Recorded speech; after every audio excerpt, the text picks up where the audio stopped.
Wayne state that she made the right decision. Everybody's so friendly, and it just felt right. The small campus was definitely a big plus. Everywhere you go, you know somebody, and the professors know you by name, so that's just awesome. And there's no shortage of stuff to do. My favorite part of campus life is that you can be anywhere and there's just something going on. It's a lot of fun. Kate's a part of it at Wayne State College. Are you? Our Fridays at WSC are your chance to check it out today at WSC.edu. For all your office equipment needs, see Western Office Technologies, your authorized Sharp dealer, offering a full line of Sharp MX Series digital copiers, full color copiers, and MFPs. At Western Office Technologies, we offer complete installation and training on all your Sharp Office products, and we're your source for all your Sharp service and supplies, too. Call 402-371-2108 or visit our website at westernofficetechnologies.com.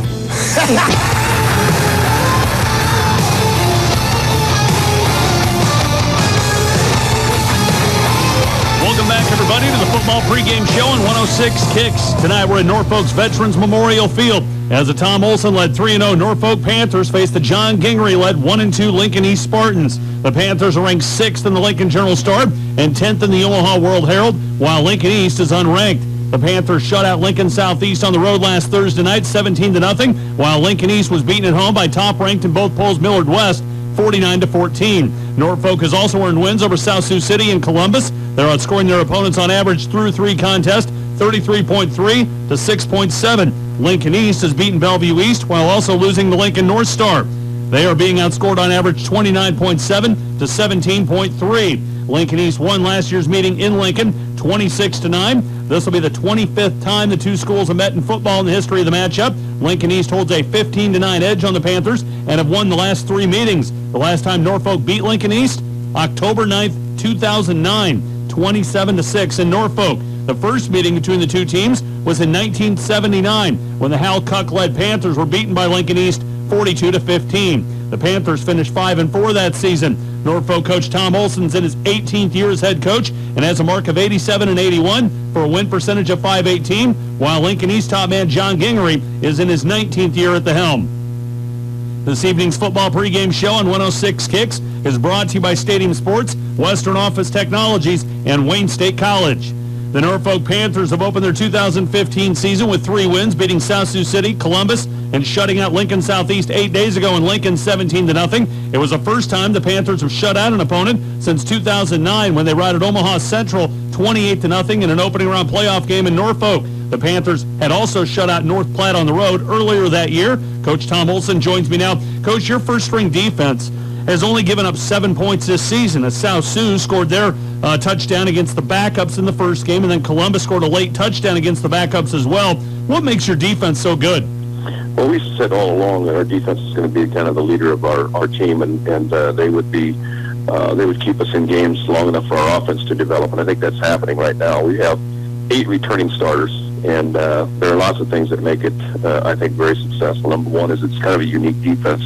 Most teams don't see things that we do, except for the game against us, and so it's kind of hard to prepare for. I also think the speed of our defense, especially the front line and the linebackers and the quickness that they have and the aggressiveness of John Irwin, our defensive coordinator, who sends a lot of linebackers, and we do a lot of twisting and blitzing and things like that up front. And I just think that's one of the biggest things that helps our defense. We make a lot of negative plays. We make a lot of plays in their backfield, and they will make some big plays on us on occasion, but hopefully we outweigh that with some big plays defensively. Coach, on the offensive side of the ball, you've always mentioned Gunnar Fuelberth and his knowledge of the offense. You obviously have a lot of trust in him. Absolutely. I mean, this is Gunnar's 3rd year of starting, at least part-time. I mean, last year he missed a couple games with a ACL tear, and as a sophomore, we had Taylor Reedy at the quarterback, who, by the way, will be starting on tomorrow for Wayne State as a redshirt freshman. And all that time that we've had Gunnar, first of all, you find out that he's just got a tremendous football acumen. He understands the game overall, and he understands our offense and what we're trying to do, and he's not afraid to spread the ball around. I think that's the biggest thing that I've seen with Gunnar. When he throws the ball, he throws as a part of the offense into a spot. He does not throw it to a person, and a lot of times high school quarterbacks get really comfortable with 1 or 2 receivers, and they just spend their time throwing to them, and Gunnar just spreads the ball around to whoever's open, and I think that's made him really, really successful in the passing game. Coach Olson, has your offensive line developed the way you would hope before the season started? Absolutely. I think we had our best week of practice offensively this week. We had a awfully good film session on Monday, and we sat down and looked at some of the things that we felt like we were having trouble with. And I think as their confidence has grown, they've gotten better and better all along. And hopefully that comes out with gives us a better running game as these games progress, and then that'll also open up a little bit of the pass game for Gunner. Lincoln East is 1-2 on the season. They're coming off a bad loss to top-ranked Millard West last Friday, 49-14. They're dealing with a lot of players that are banged up. Offensively, stat-wise, nothing really stands out. What do they look like on film? Well, as I look at them on film, I think the quarterback's really, really good. I know they play a couple quarterbacks, but they're just so quick and sees the field really, really well. Have a good running back, and the thing that always strikes me about Lincoln East, year in and year out, their offensive and defensive line play is just outstanding. Whether they're really, really big or average sized, they're real physical young men. They understand their scheme, and they're tough to block, and they're also their offensive line is hard to get around. So that's the thing that always strikes you. And when Lincoln East has skilled people behind their line, they're usually pretty good, and that's really what they have this year. They have a really good offensive line, and I know their quarterback's really good. A couple of receivers are pretty decent as well. Again, Norfolk High football coach Tom Olson here with me on the football pregame show on 106 Kicks. Coach, what concerns you about the Spartan defense? Well, again, that defensive line, it's not only are they big and physical, they're also very active. They do a lot of twisting. They do a little bit of stunting, not a whole lot, but a lot of twisting with the offensive or the defensive line. Your offensive line has to pick up on it. They bring some outside linebackers off the edge, and Gunner's going to have to be very quick to read these things so he can get rid of the ball quickly when we have a run game going, and we have to mix up our perimeter blocking schemes to make sure that we can handle the safety and the outside backers. Does Lincoln East seem better at stopping the run or stopping the pass? That's hard to say. We have 3 tapes on them, and they've had some success sometimes with the run and with the pass, and sometimes people have had success with them. It's been, I want to say, a little bit of an up-and-down year for them as far as their defense goes, but at times they stand up, especially down in the red zone. They tend to stand up and really have a really good, solid defensive effort. Coach Olson, it's hard to believe that the Norfolk Panther football team has now been 4-0 since the championship year in 1994. The last 2 years, your squad has been 3-0, but unable to claim that 4th game. How much has been talked about a chance to accomplish something that only 11 Panther teams in the history dating back to 1899 have been able to do? Not one single second. We don't worry about those kinds of things. We focus on Lincoln East. This is a group of, 90, 88 young men that really, the history of Norfolk High School football is just a general thing. It's not like we look at statistics and say we need to do this or we need to do that. What we need to do is come out and make the plays that we have to make to win this one particular game. And if that ends up as statistically looking really good on the outside the system, that's fine. But really, our focus is on this one game, Lincoln East. Coach, wish you the best of luck. We'll hear from you at halftime. All right, thanks, Joe.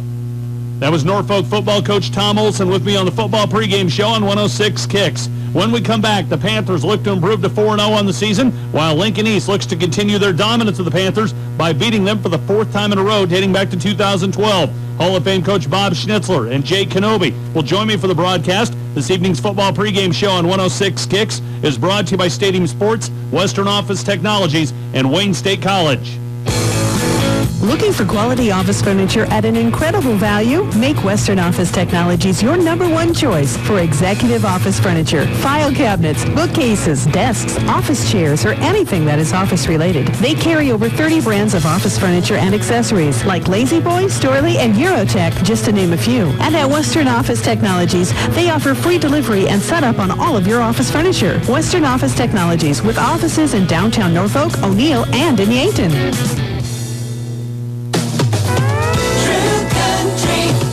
Here's the true forecast from the Weather Eye Weather Center. Partly cloudy skies tonight with a low of 45 degrees and winds out of the north at 5 to 10. Sunshine on Saturday with a high temperature of 69 degrees and west winds at 5 to 10. On Sunday, we'll see partly cloudy skies with a high temperature of 76 degrees. In the Weather Eye Weather Center, powered by weatherology.com, I'm meteorologist Ray Miller on 106 Kicks. Right now, it's 61. Good evening and welcome everybody to Norfolk's Veterans Memorial Field. Since 1899, only 11 Norfolk High football teams have accomplished a 4-0 start. Those years were 1913, 21, 26, 59, 65, 71, 73, 82, 83, 85, and 1994. It's hard to believe that That is over a span of 116 years of football at Norfolk High. What's even harder to believe is that it's been 21 years since the school has accomplished that feat. In the Tom Olson era, dating back to 1998, only 3 times has he had a Panther squad on the verge of that accomplishment. Those years were 2003, 2013, and last season.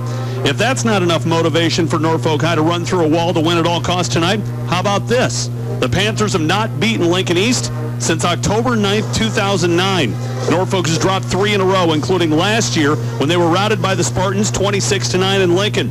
This year, the 3-0 Panthers have a first-string defense that has only been scored on once, and last week pitched the school's first shutout since 2009 in a 17-0 whitewash of Lincoln Southeast.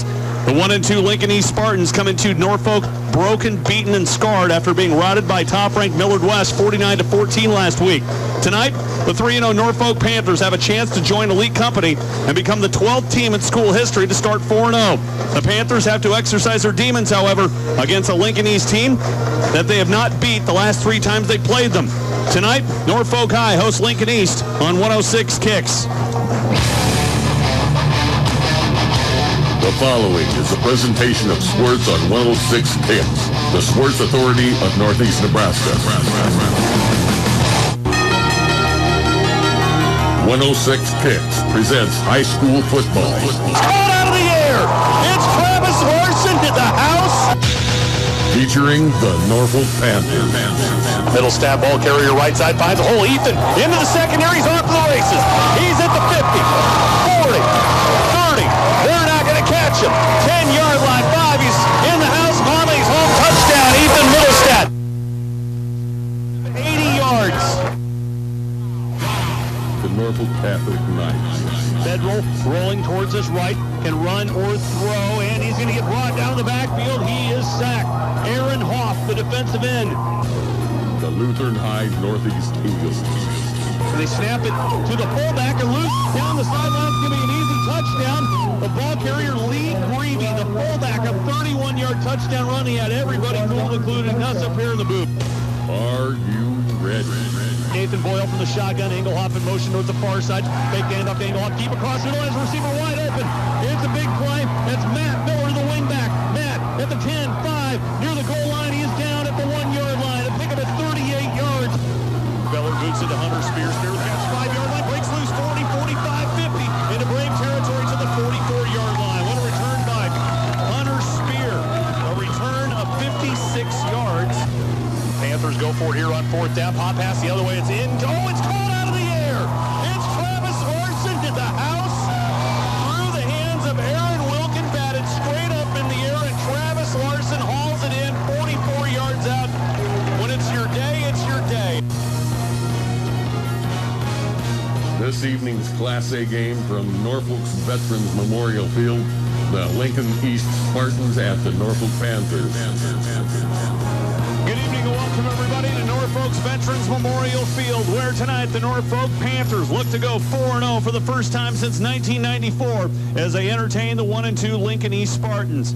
Good evening and welcome everybody to the Century Lumber Center broadcast booth. Joe Jaden, Hall of Fame coach Bob Schnitzler, sideline reporter Jay Kenobi, statistician Christine Bromer, our producer engineer is Matt Humphrey. The Norfolk Panthers are 3-0 on the year, coming off a shutout 8 days ago at Lincoln Southeast, 17-0. Bob Schnitzler at the Panthers' first shutout since 2009. They've got one heck of a defense this season. Well, the Panthers definitely have a defense. They run that 3-5 defense. They've been on it for about 7 or 8, 9 years on that type of style. They blitz a lot of linebackers. They come from all directions, and they're going to cause a lot of damage to the East football team. Well, for Norfolk offensively, Gunnar Fuelberth, it's his 3rd year operating as a starter, and obviously a good running back set, but I really think it does start with Gunnar. I'm sure you've coached a lot of quarterbacks over the years that you had starting for 3 years, maybe not as many as I'd like to think, but Tom Olson has a lot of trust in Gunnar Fuelberth. He definitely does. Gunnar is one heck of a quarterback for the Norfolk Panthers, and he has a really some great receivers. He has 4 receivers that have had 37 catches so far this season for 469 yards. Well, let's bring in the third member of our team down on the field, Jay Kenobi, standing by. Jay, 61 degrees at kickoff, a light wind. This Panther team with a chance to be the 12th team in Norfolk High football history, dating back 116 years to go 4-0. I think they have a good shot tonight. Well, I do. This is an opportunity game for Norfolk High. You go back to the history books and you can start writing them new today if you're this team. Very optimistic team, very positive team. The one thing that really kind of is odd for us is how much we're talking about the defense. You know, we knew going into the season the offense was going to be explosive, but the defense has matched that with the explosiveness of the defense, especially up front with those 3 guys. Jay, to stay with you, Lincoln East last week, they were beaten by Millard West in a final score of 49-14. This is one of the craziest statistics I've ever heard in my life. Logan Anderjaska, Millard West, had 397 rushing yards on 43 carries, an average of 9.2 yards. He's going to run the ball. Yeah, Norfolk wants to run the ball, and you know, they do spreading out the receivers and making the receivers actually part of the running game. Yeah, they're definitely going to have to run that football to finish this season up. You know, just passing the game, you can't count on that. So Lane McKellen, a 6'2", 185-pound junior, has carried the ball 31 times for 239 yards and 6 touchdowns. I think they're going to try to get him into the running game. Should be a lot of fun. Jay, Sideline Reports brought to you by our experienced team at First National Bank. When we come back, the opening kickoff, the Norfolk Panthers, a mark of 3-0 on the season. They are ranked 6th in the Lincoln Journal-Star, 10th in the Omaha World Herald. They entertain the 1-2 Lincoln East Spartans. Back in a moment. Outfit yourself from top to bottom with Nike, Adidas, and Under Armour shoes and apparel from Stadium Sports. Stadium Sports can design and supply corporate, school, or personal apparel. Call Larry Wells at Stadium Sports in Norfolk at 1-800-286-3213. Add beauty and curb appeal to your home or business with a Rainer Garage Door from Warren Garage Door. Rainer Garage Doors are dependable and stylish with a timeless look. Add a powerful garage door opener and you've got easy access with Rainer and Warren Garage Door on South 37th Street in Norfolk. You're listening to High School Sports on Northeast Nebraska's True Country. 106 Kicks, KQKX, Norfolk. Ernst Toyota of Columbus invites you to their showroom on East Highway 30. Visit them today and see Ernst's quality selection of Toyota vehicles, or browse anytime at ernsttoyota.com. Wayne State College offers affordable undergraduate and graduate programs preparing you for a great career. In fact, 99% of last year's graduates are employed or in grad school right now. Choose Wayne State College, where it's always a great day to be a Wildcat. Visit wsc.edu. Don't forget tonight's game streaming online at 106kicks.com. Hear the game wherever you might be in the world. The game's also video streaming at norfolkdailynews.com. Simulcast tonight. Internet streaming connection provided by Telebeep Wireless of Norfolk. Earlier tonight, listen to the football pregame show brought to you by Wayne State College and Western Office Technologies along with Stadium Sports. You heard from Tom Beamer, Darren Suxdorf, John Gingery, Lincoln East, and Norfolk High's Tom Olson. Again, the Panthers 3-0 on the season. Lincoln East with a mark of 1-2, and perfect night for football. Bob Schnitzler, 61 degrees at kickoff, light wind. Bill, beautiful night for football and a beautiful stadium out there. A lot of Norfolk fans here ready to go 4-0 here for the season. Jay Kenobi, back down on the field to you. Are you noticing any demeanor from Lincoln East being 1-2? Notice anything? Yeah, I talked to their coach quite a bit beforehand, and you know, their demeanor is they're a little bit shook up with all the injuries. There's no doubt they have one kid that's still in the hospital actually from last week. They're looking for a few new playmakers tonight. One of them is a junior, Drake Beckner, number 28.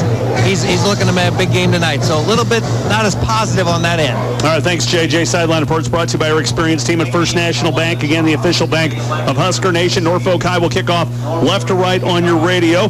Maroon jerseys, white numbers, maroon pants. Lincoln East, white jerseys, blue numbers, and white pants. Lane McCall might share some kicking duties tonight with Aaron Wilkin. Back deep for Lincoln East is going to be the return team of Alex Hernachek along with Jack Cobb. And again, the Norfolk faithful out in droves tonight. And we're about ready to get underway. Bob Schnitzler, last second thoughts. Well, I'll tell you, it's going to be quite a matchup out there on defense. Josh Taylor, 5'11", 230-pound senior, has 11 tackles coming in, and he's going to go against number 55, Chris Walker, 6'6", 270-pound junior. So we're going to have quite a matchup here to start this football game. All right.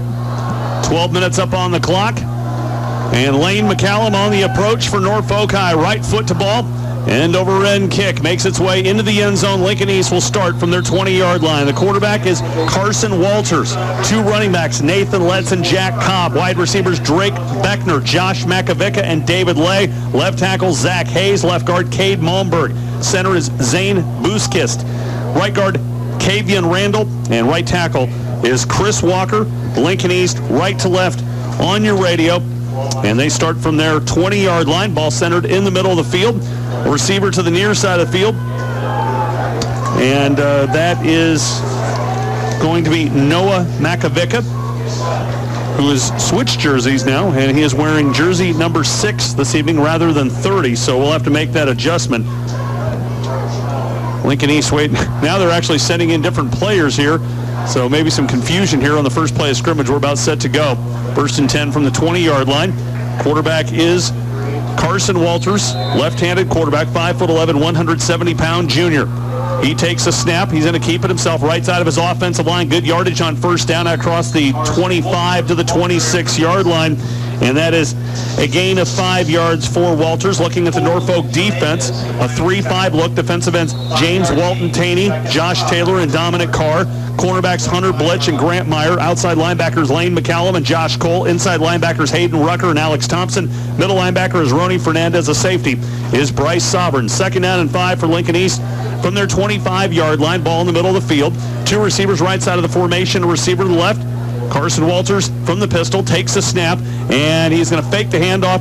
As he faked the handoff to Nathan Netz, keeps it right side, takes it to the 29 to pick up a 4 on the play. It'll bring up 3rd down and 1, Bob. Yeah, the Norfolk, they've really been having a hard time finding the football, and they've moved Josh Taylor to the opposite side, to the right side, away from Walters. So it was interesting. The first play where they went right at the right side and for about 5 yards. Roni Fernandez with the second tackle of the game already. So 3rd down and 1 for the Spartans from their own 29, 10:53 and ticking here in the opening quarter. Glad to have you with us, everybody, from Norfolk's Veterans Memorial Field. This is Walters, and he's going to keep it left side, and he is brought down in the backfield. Not a sack. It works as a running play. It's a loss of 1, and the Panther defense holds. Lincoln East will be forced to punt here on 4th down and 2. Well, the Panthers really show good speed up front, and they make the ball go to the outside, and with all those linebackers, they did a good job of stopping them for no gain. Alex Thompson on the stop for the Panthers, so Lincoln East will punt the football. Nathan Netz standing back at his 14-yard line. Back deep for Norfolk, the return team of Bryce Sovereign and Colin Schwartz at their 33. Nathan Netz, 5'11", 182-pound senior, awaits a snap, and there it is, and puts right foot to ball. It's a end-over-end kick caught at the 38-yard line by Norfolk's Colin Schwartz, and he is brought down immediately at the 41. So that's where the Panther offense will start. The quarterback, Gunnar Fuelberth. Running back, Lane McCallum. 4 wide receivers set. Colin Schwartz, Logan Strom, Aaron Wilkin, and Travis Larson. Left tackle, Devin Brueggemann. Left guard, Devin Danker. Center, Brendan Yock. Right guard, Gavin Ellenwood. Right tackle is Richard Dover. Panthers move left to right. Line of scrimmage is their 41-yard line. Good field position. 10 minutes to play here. Opening quarter. Scoreless ball game. 3 receivers to the left side of the formation. A receiver to the right. Gunnar Fuelberth from the pistol looking at a 4-man defensive line. And the give to Lane McCallum. Right side of the offensive line. And Lane brought down at the 44. A pick up of 3, but there's a flag on the play, Bob. Yeah, there's going to be a holding penalty against Norfolk Panthers. And that's one thing they have to avoid is these holding penalties. On Norfolk. So the first penalty of the game is against the Panthers, a 10-yard infraction. Currently on News Talk WJAG 105.9 FM, Kansas City Royals baseballs. They are visiting the Detroit Tigers and just getting underway on Light Rock 97.5 and LightRock97.com. Pierce hosting Columbus SCOTUS in a battle of teams that are ranked in the top 5 in Class C1. So it's first down and 15 for the Panthers. The line of scrimmage is their 33-yard line.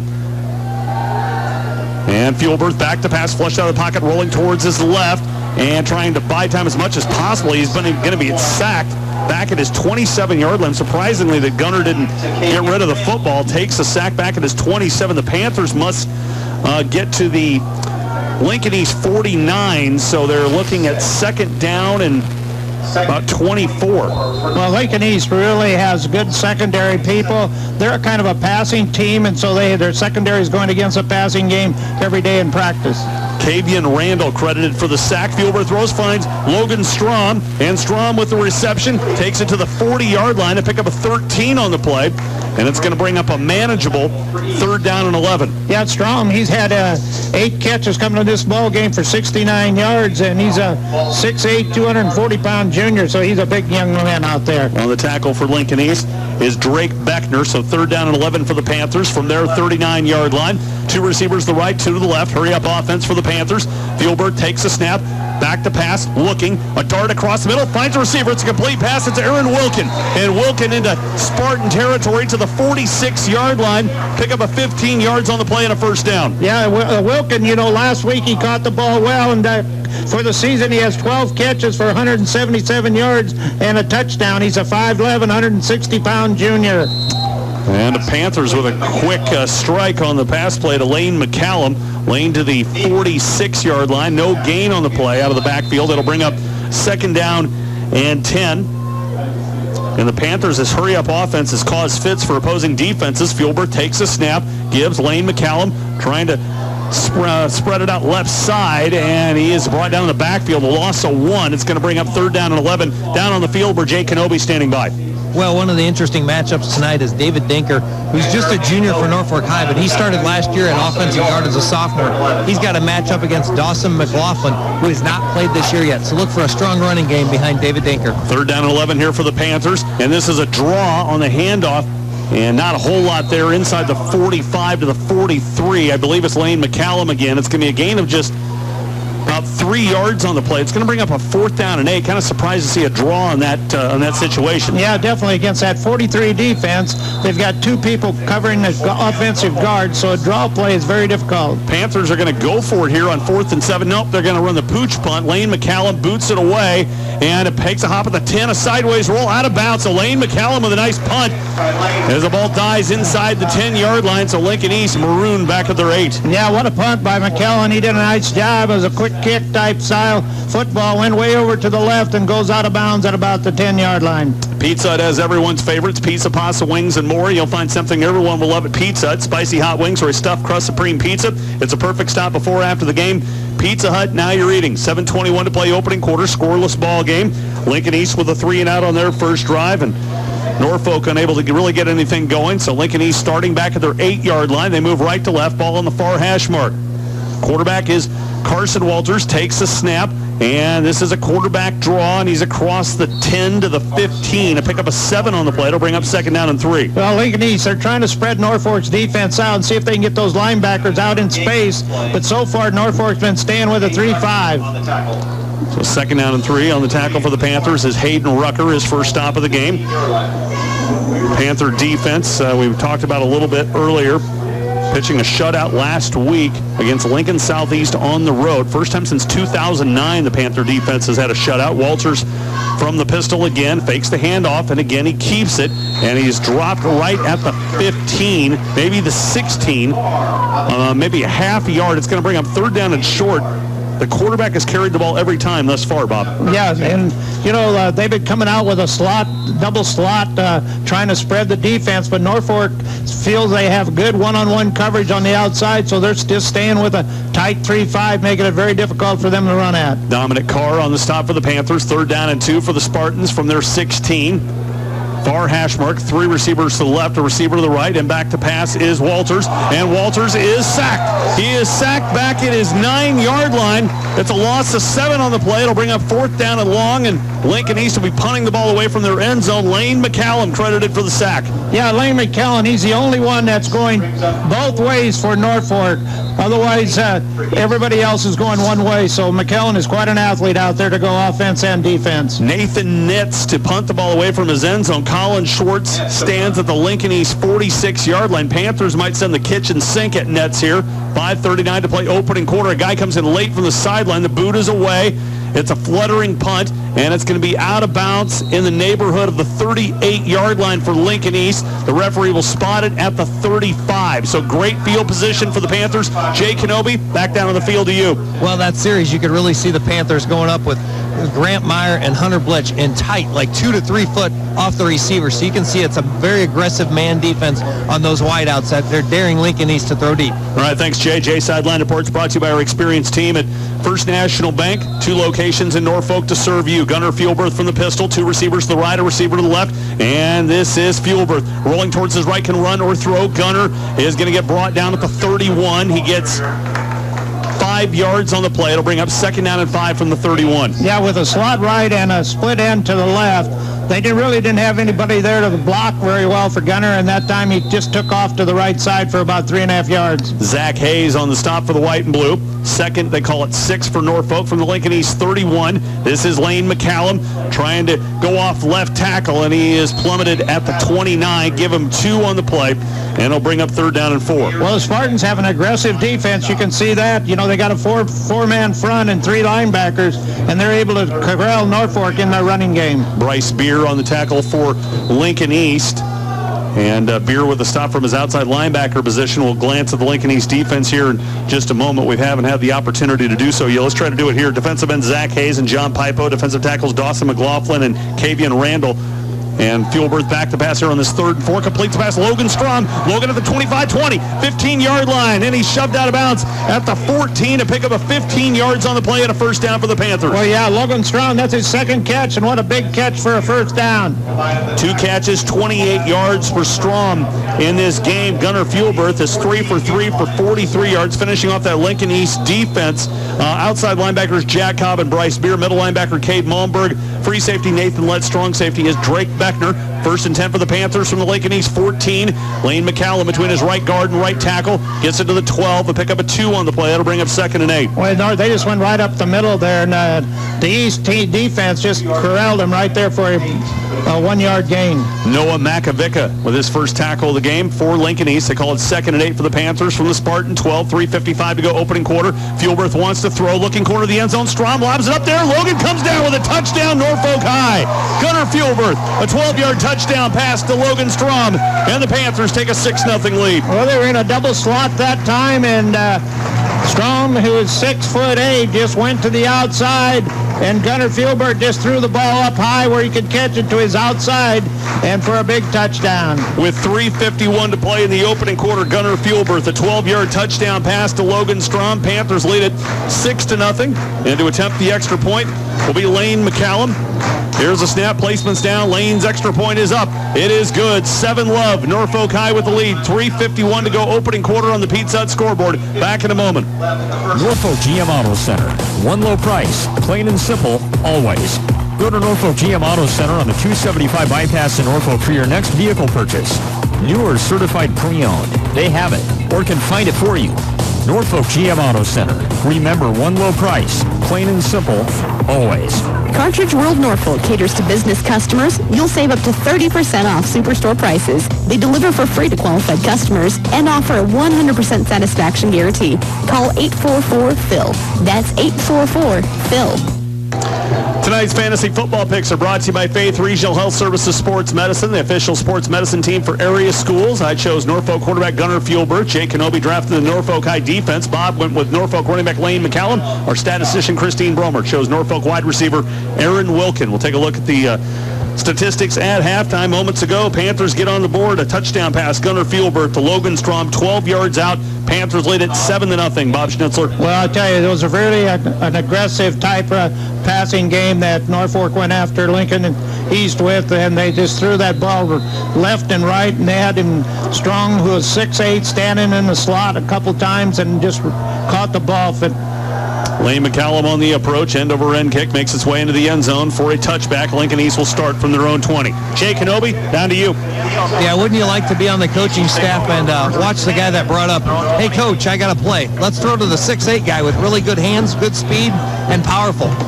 Stating the obvious there, that was definitely a play they're going to go to a lot because, you know, we've seen him play basketball. He's a heck of an athlete. Great hand-eye coordination. Logan Strom already with 3 catches. Jay Sideline Reports brought to you by our experienced team at First National Bank. Lincoln East will start 1st and 10 from their own 20-yard line. 3:51 to play In the opening quarter, 7-0 Norfolk with the lead. Quarterback is Carson Walters. Takes a snap and he gives to his running back and stood up right at the line of scrimmage. No gain for Jack Cobb. It'll bring up 2nd and 10. Yeah, Lincoln East come out with 2 wideouts way out there, about 20 yards on each side, then ran the ball right up the right side for hardly any gain. Panther defense has been solid this year. Only 1 touchdown against this first-string defense. On the tackle, Lane McCallum, 2nd tackle of the game. 3:24 and ticking here in the opening quarter. And it's 2nd and 10 from the 20-yard line. Carson Walters from the pistol, rolling out towards his left, looking to throw, pump fake, throw, sacked. He didn't get it away. Did he fumble it? It was Josh Taylor who sacked him. I think Lincoln East has fallen on it back at the 10-yard line. Correction, the 11-yard line. It's going to bring up 3rd down and 19. Well, Josh Taylor, he won that battle, and he had 3 sacks coming into this football game. So 3rd down and 19 for the white and blue. The line of scrimmage is their own 11-yard line. 2 minutes, 50 seconds to play in the opening quarter, and the Panther defense already wreaking havoc here at Norfolk's Veterans Memorial Field. A receiver to the near side of the field. That is Josh Makovica. 2 receivers to the right. And back to pass Carson Walters. And Norfolk has got an interception. Josh Taylor has picked it up. Lincoln East wanted to throw back across the grain intended for Cobb, and Josh Taylor with an interception. It's a 9-yard interception return by Josh Taylor, and the Panthers have taken a 13-0 lead. Jay Kenobi, what did that look like down in the field to you? Well, Josh Taylor just broke on that. They rolled left, the quarterback rolled left, and he tried to throw back to the right. Josh Taylor just followed that eye back out in the flat, picked it off for 6. So with 2:31 to play in the opening quarter, Josh Taylor, a 9-yard interception return for a score. Panthers lead at 13-0. Lane McCallum will attempt the extra point. Here's a snap, placement's down, kick is up, and it is good. Panthers 14, Lincoln East nothing. 2:31 to play in the opening quarter on the Pizza Hut scoreboard. Back in a moment.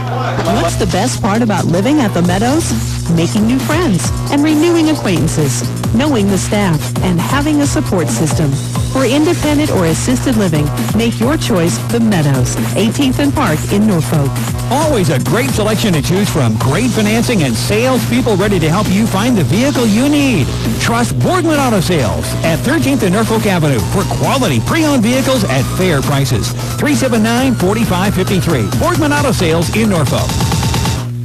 Coming up at the end of the game, Bob, Jay, and I will announce the Norfolk Medical Group player of the game.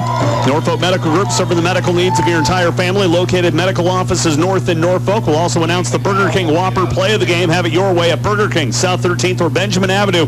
Moments ago, Josh Taylor, a 9-yard interception return for a score. Bob Schnitzler, Norfolk High up 14-0. Yeah, and I'll tell you, Josh Taylor just added to being an all-around defensive football player. He had 11 tackles, 3 sacks, 1 hurry, 1 fumble recovery, and now he has an interception and a touchdown. Yeah, and a partridge in a pear tree. 14-0, Norfolk with the lead. Lane McCallum's going to kick this ball into the end zone for a touchback, end-over-end kick, and it is into the end zone. So Lincoln East is going to start at their own 20-yard line. So, Bob, if you're in John Gingery's shoes for Lincoln East, you're down 14-0. You were routed last week by Millard West. What are you saying to your offense right now? Well, I think you're going to have to, do some better job of blocking, and it's tough to block these 3-5 guys because you've got 3 defensive down linemen that you have to handle, and these guys are really aggressive. Dominic Carr is really doing an excellent job at nose, and then you got Josh Taylor at 1 defensive end. And if you got those kind of people up front, the linebackers can run all over the place. Ball snap, Carson Walters, he hands it off. That's Alex Hernacek, and Hernacek brought down in the backfield. This Panther defense, confidence growing, leaps and bounds, a loss of 5. Well, the one thing I've noticed, they are so fast. All 8 of those front people are very fast, and the confidence they have in their outside people to go one-on-one on the receivers. Alex Thompson is 2nd tackle of the game, 2:05 and ticking opening quarter, 14-0, Norfolk with the lead. 2nd down and 15 for the Spartans from their 15. Carson Walters from the pistol. He is going to keep it between his right guard and right tackle across the 20 to the 22. Pickup of 7 on the play, and it's going to bring up 3rd down and 8. Coming up here for Lincoln East. Well, Lincoln East, if they can't get a first down here, they're really going to be in trouble because Panthers will have the ball on their side of the field, and they could go easily 21-0 here before the first quarter's over. Josh Cole combines on that tackle with Alex Thompson. Minute 28 to go here, opening quarter. Again, Norfolk with a 14-0 lead. Gunnar Fuelberth, the touchdown pass to Logan Strom, and then Josh Taylor's interception return for a score. Walters from the pistol, back to pass, throws an inside slant. They're going to have a pass interference on Norfolk. Grant Meyer got tangled up with Lincoln East Jacob Stock, and they got a pass interference play, so Lincoln East going to get a first down out of it. Minute 15 to play, opening quarter, and a new set of downs coming up here for the Spartans. You know, the defensive secondary, when you can allow your defensive secondary to go one-on-one in this kind of a football game, you have quite an advantage up front, and that's what Norfolk's doing. Panthers 7-3 a season ago. They fell to Kearney in the opening round of the playoffs, 14-10. The Spartans were 7-3 themselves. They lost in the opening round to Omaha Central, 21-14. After the penalty, 1st and 10 for Lincoln East from their 36-yard line. Carson Walters from the pistol.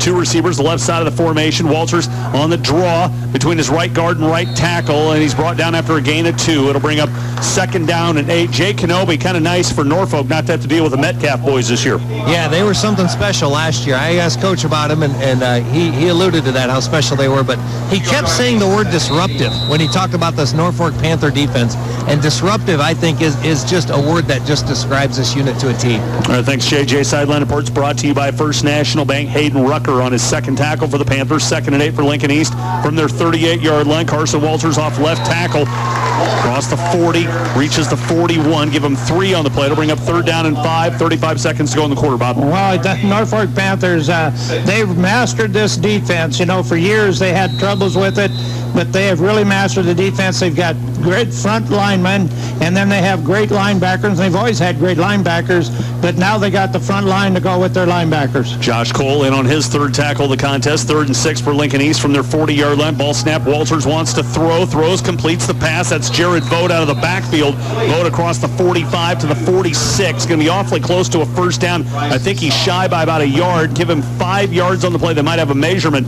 9 seconds to play in the quarter. Yeah, I think they're going to be awful short here. Lincoln East don't have anything to lose. I think they'll go for it.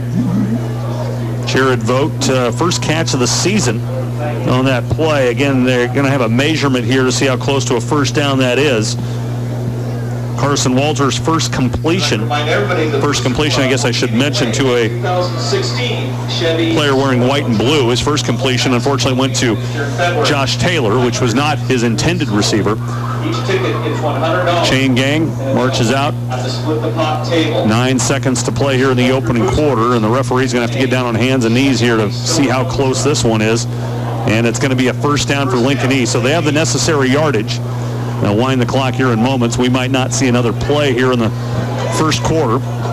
Norfolk 3-0 on the season, 6th in the Journal-Star, 10th in the Omaha World Herald.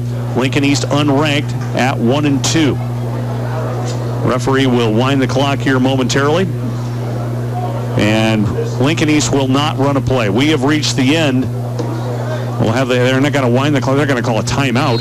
Okay, they wind the clock here. They're not going to have to run another play. We've reached the end of the opening quarter from Norfolk's Veterans Memorial Field. The Pizza Hut scoreboard reads Norfolk 14, Lincoln East 0. Back in a moment. Teamwork is the foundation for success in sports and in the business world. Nucor Steel, Volcraft, Nucor Cold Finish, and Nucor Detailing Center are proud to support our youth, moving forward together to build a stronger tomorrow for all generations. You need Telebeat Wireless high-speed internet if you want the best internet connection around, keeping you up to speed and in the game with the area's top-ranked wireless internet service. Proud sponsors of all area athletes. Telebeat Wireless high-speed internet. Call 371-BEAT. You've got the look. Now get the performance. Let Ag and Industrial Engine Machine customize your street rod, racing engine, or high-performance engines. You'll get higher quality workmanship, competitive prices. Joe Gibbs Hot Rod Oil and Dynamometer Testing. 1107 Monroe Avenue in Norfolk. Dr. David Schroeder of Family and Cosmetic Dentistry is committed to dental wellness for patients of all ages. For dental implants, extractions, cosmetic veneers, crowns, bridges, orthodontics, and more. New patients and emergencies are always welcome at Family and Cosmetic Dentistry. Coming up Saturday morning. Sports Talk on 106 Kicks and 106kicks.com from 9 to 10 a.m. live from Hy-Vee West. This week, Tom Olson, Jeff Beller, Darren Sucksdorf, Travis Fisher, Amanda Schultze, and Battle Creek football coach Andrew Carlson. And Sports Talk tomorrow morning from 9 to 10 on 106 Kicks. Welcome back, everybody, to Norfolk's Veterans Memorial Field, the Century Lumber Center broadcast booth. Joe Jaden, Bob Schnitzler, Jay Kenobi, Chris Bromer, and Matt Humphrey. It's 14-0. Norfolk with the lead. Lincoln East with the football left to right on your radio to start the second half. And the referees stop play here for just a moment as we're about ready to get underway. And now we're ready. Lincoln East with the football, 1st and 10 from their 46-yard line. And Carson Walters back to pass on first down, throws across the middle, incomplete. Led his receiver, Drake Beckner, a little bit too long. Beckner was open, just missed him. Yeah, the Norfolk switched their defense. They went with a 5-man front line that time, and they were coming off the edge, and they really put pressure on the quarterback, and that maybe cost him to overthrow their wide receiver. Coming up at halftime, we'll have the Borgman Auto Sales halftime show. Need a new ride? Borgman Auto Sales has quality used vehicles at fair prices. Stop by 13th and Norfolk Avenue. Our sideline reporter, Jay Kenobi, will get a word with Tom Olson and Lincoln East coach John Gingery before the third quarter. Also a conversation with Norfolk High boys tennis coach Kelly Kruger. Carson Walters is going to keep it here on 2nd and 10. He goes nowhere, maybe a yard. It's going to bring up 3rd down and long, Bob. Well, East does not have very wide splits, and so that 35 defense worked perfect. They came in with a 3-5, and then they came up with their right up alongside of their defensive tackle, or defensive end, you might call him, with their outside linebacker, and they just bull rushed it in for a no gain. Alex Thompson with his 4th tackle of the game for the Panthers. 3rd down and 9 coming up here for Lincoln East from their 47. 11:23 to go in the second quarter. Again, 14-love. Norfolk with the lead. Walters from the pistol. And this is a handoff to Nathan Netz. Netz gets in the Panthers secondary inside the 40 to the 37. It's a gain of 16 yards on the play and a first down. I don't think anybody saw that coming. No, and Norfolk never got settled down on defense. They were kind of went to a 4, and then they switched out, and then they kept moving around. And Lincoln East took them by surprise by running off the right side for a big first down. Bryce Sovereign with his 2nd tackle of the game. 1st and 10 for Lincoln East from the Panther 38-yard line. Left to right on your radio. Carson Walters from the pistol. Wants to throw. Finds a receiver. And that is Adam Neiman. Neiman with his first catch of the year to the 27-yard line. A gain of 11 and a first down. Yeah, Lincoln East, Panthers are going to have to dig in. They can't take this Lincoln East lightly. Lincoln East is now moving the football, and if they can move it on the ground as well as in the air, they'll be very dangerous to handle here. And Lincoln East has had some injuries they've had to deal with, so we've had some jersey changes. That Adam Neiman, his first catch of the year. 1st and 10 for Lincoln East from the 27. And we have some discombobulation. 2 running backs run into each other, and the quarterback with collision as well. And Jack Cobb has the football. Unfortunately, he's at the 31. It's a loss of 4. And Norfolk's defense licking their chops now. 2nd and 14 for Lincoln East with 10:28 to go in the second quarter. Yeah, Jack Cobb, he came in carrying the ball 20 times for 131 yards, and Nathan Litz have carried it 30 times for 115 yards. James Walton Taney combined has the solo tackle there for the Panthers. 2nd and 14 for Lincoln East from the Panther 31-yard line. Ball in the near hash mark. Carson Walters from the pistol takes the snap. Rolling towards his left, throws, and it is incomplete. On the money, Josh Makovica had his right hand on it. It was a perfect throw by Walters. Makovica could not corral it in, and it's going to bring up 3rd down and 14. Yeah, that was a bit of a pass right on his outside. No way Norfolk could intercept it. He just dropped the football. So 10:02 to go here, second quarter. We'll check in with Jay Kenobi here in just a moment. 3rd down and 14 for Lincoln East. From the Norfolk 31-yard line. And the Spartans approach the line of scrimmage. Ball in the near hash mark. 2 receivers to the right, a receiver to the left. Carson Walters from the pistol, flanked by 2 running backs. Inside handoff. Nathan Netz, right side of his offensive line, finds good yardage inside the 25 to the 20, right at the 25. It's a gain of 6. And it's going to bring up 4th down and 8. From here, it'd be about a 42-yard field goal try. Coach John Gingery's got a decision to make. Yeah, he definitely has a decision to make. Norfolk has done some things a lot different than I've used to watch them. They're dancing around up in the front, and their linebackers are moving left and right. I don't know if they just brought that in this week or not, but they might be experimenting on some things on defense. Austin Papstein and Josh Cole combine on that tackle. 4th and 8 for Lincoln East from the Panther 25-yard line. 9:22 and ticking here in the second quarter. And I'm thinking Lincoln East is going to go for it here, and they will. So big play in this ball game in the second quarter. 2 receivers to the left, a receiver to the right. Carson Walters from the shotgun, and before the ball is snapped, a timeout has been awarded. Or a false start. Delay a game, I beg your pardon, against the Lincoln East. That's the last thing you want coming up on a 4th down and play. Yeah. So that's going to back them to the 30. Now from here it'd be a 47-yard field goal. And again, if the ball just reaches the end zone, it works as a punt. So Coach John Gingery, is he going to go for it here on 4th and 13? And it appears that they are going to do just that.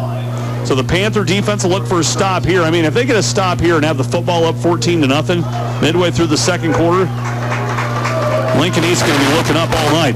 Carson Walters from the pistol. 2 receivers to the right. Walters back to pass. Pump fake deep. Looking corner of the end zone's got a receiver. It's caught. Are you kidding me? Yeah. Touchdown, Jacob Stock. 30 yards out.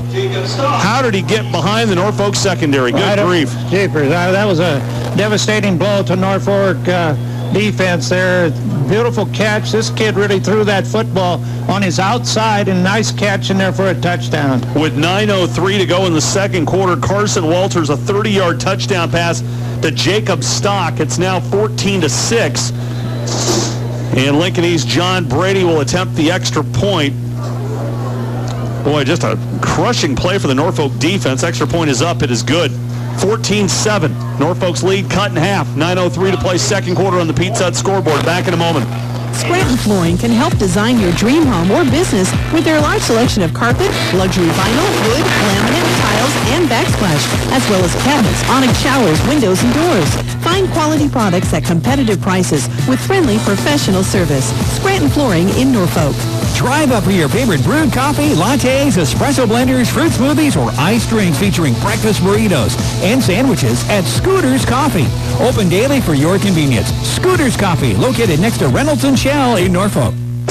Tonight's game brought to you in part by Lawnco Lawn and Tree Care in Norfolk. Professional, dependable services for your lawn with the results you want to see. This contest also brought to you in part by Affiliated Foods Midwest. Find national brands plus their own Surefine and IGA products at your local Affiliated Foods Midwest retailer. Moments ago, a 30-yard touchdown pass from Carson Walters to Jacob Stock. Jake Kenobi down on the field to you. 4th down and long. How'd that happen? Well, it was a very gutsy play. Nice route exactly by Jacob Stock. I mean, he ran to the outside of that safety and the inside of that corner, and just a really nice route and an excellent pass to execute that play on the 4th down. All right, thanks, JJ. Sideline Reports brought to you by our experienced team at First National Bank. John Brady, short kick, caught at about the 19-yard line. It's some deception by Norfolk, and they have the return up to about the 30-yard line, I believe, is where they're going to spot the football. Nope, they're going to say he stepped out of the 28. So Norfolk starts with their own 28-yard line. 8:58 to play. Second quarter, 14-7. Norfolk with the lead, Bob. Well, the Lincoln East is going to have to try to stop Norfolk's offense, and that's going to be the big key here in this football game. Gunnar Fuelberth from the pistol. 4 receiver set. Fuelberth takes a snap. Hitch route is caught by Colin Schwartz. Schwartz falls forward to the 32. A pickup of 5 on the play to bring up 2nd and 5. Yeah, Schwartz is 6 foot, 190-pound senior. This is had 9 catches coming in this football game, so he's now got his 10th catch. Gunnar Fuelberth, a perfect 5 for 5 for 60 yards and a touchdown. Gunnar back to pass. Hitch route on the other side of the field. That is caught by Travis Larson. And Larson brought up the line of scrimmage. No gain on the play. And it's going to bring up 3rd and 5. Yeah, Larson, you know, they're just spreading the ball around. He's 6'2", 175-pound junior. He had 8 catches coming in this football game. Bryce Beer with his 3rd tackle of the game. Panthers, no stranger to the short pass attack. Last week, Gunnar Fuelberth threw for 160 yards and 85 came on one play. There's a pass across the middle. Big play. Colin Schwartz into Lincoln East territory to the 47. Pickup of 19 yards. As I'm just talking about the short passing game, all of a sudden they get a big play, but they're going to have to negate it. A flag on the play, illegal motion against Norfolk. Wow. You know, Gunnar did a nice job. He rolled to his left, and that forced the strong safety to leave the slant guy, and then he threw the ball right beautifully over his head for a 1st down, except for the penalty. Norfolk, penalty-wise, that is going to be their 3rd infraction for 30 yards. So it's a 3rd down and 8 forthcoming for the maroon and white. From their 29-yard line, they must reach the 37. Gunnar Fuelberth back to pass, looking across the middle, incomplete. Aaron Wilkin off his fingertips. Wilkin was out in no man's land with about 3 or 4 defenders all around him, so a dangerous play for Aaron as he was going to get lit up if he cradled that pass in. 4th down and 8 coming up here for the Panthers. They're going to have to punt. Yeah, that was the first pass I think Gunnar missed. They were in a double safety, 2 safety, 2 deep, and they threw the ball as the one safety on the right side moved to the right a little bit, and he threw the ball to his left, and it was overthrown. Austin Papstein will punt the ball away from his 15-yard line. Another flag on the play. Austin boots it away, a spiraling punt caught at the 45 and dropped immediately as Brandon Goodyear at the 46 of Lincoln East. Again, now we got 2 flags on the play. They got a false start against the Panthers. Now the question is, John Gingery satisfied with having the football at his own 46, or does he want Norfolk to try to repunt? Yeah, it's hard to say, but I don't think you want to give Norfolk the chance to have the football. I think he'll take it. Yeah, declined is the penalty for Lincoln East. Jay Kenobi, back down to the field to you. Well, the emotions are running high right now at Norfolk High. You can see trying to make some changes, trying to get the fire back into it. They had such a strong start, and now they kind of feel a little bit of a lull, a little bit of a momentum. Coaches are trying to talk to players individually and get them focused again. All right, thanks, Jay. Jay Sideline Reports brought to you by our experienced team at First National Bank. 7:48 to play. Second quarter, 14-7. Norfolk with the advantage. Carson Walters at quarterback, ball in the middle of the field, a receiver to the right, a receiver to the left. Walters takes a snap looking at a 5-man defensive line, hands it off Jack Cobb, left side of the offensive line, brought down behind the line of scrimmage, a loss of 1 to the 45. It'll bring up 2nd and long. Well, I think Lincoln East, if they're going to be successful, they have 2 wide receivers. I mean, they're out there about 20, 25 yards, it seemed like, one on each side, and Norfolk's going one-on-one on them. I think you have to throw the football and hope that your guy can catch it. Combining on the tackle, Roni Fernandez and Alex Thompson. Thompson in on his 6th tackle of the game. 2nd down and 11. Coming up for Lincoln East from their 45-yard line. Carson Walters back to pass, looking, throws a laser, incomplete, in and out of the hands of Noah Cardwell at the 47 of Norfolk, and Cardwell slow getting up. Yeah, Carson, he's a pretty doggone good quarterback. He throws the ball well. He's thrown 23 completions for 39 attempts, 208 yards for 67% average, and 3 touchdowns. He throws that ball very well. Noah Cardwell still down on the field. Let's send it down to Jay Kenobi. Jay? Well, that was just a really solid, clean hit.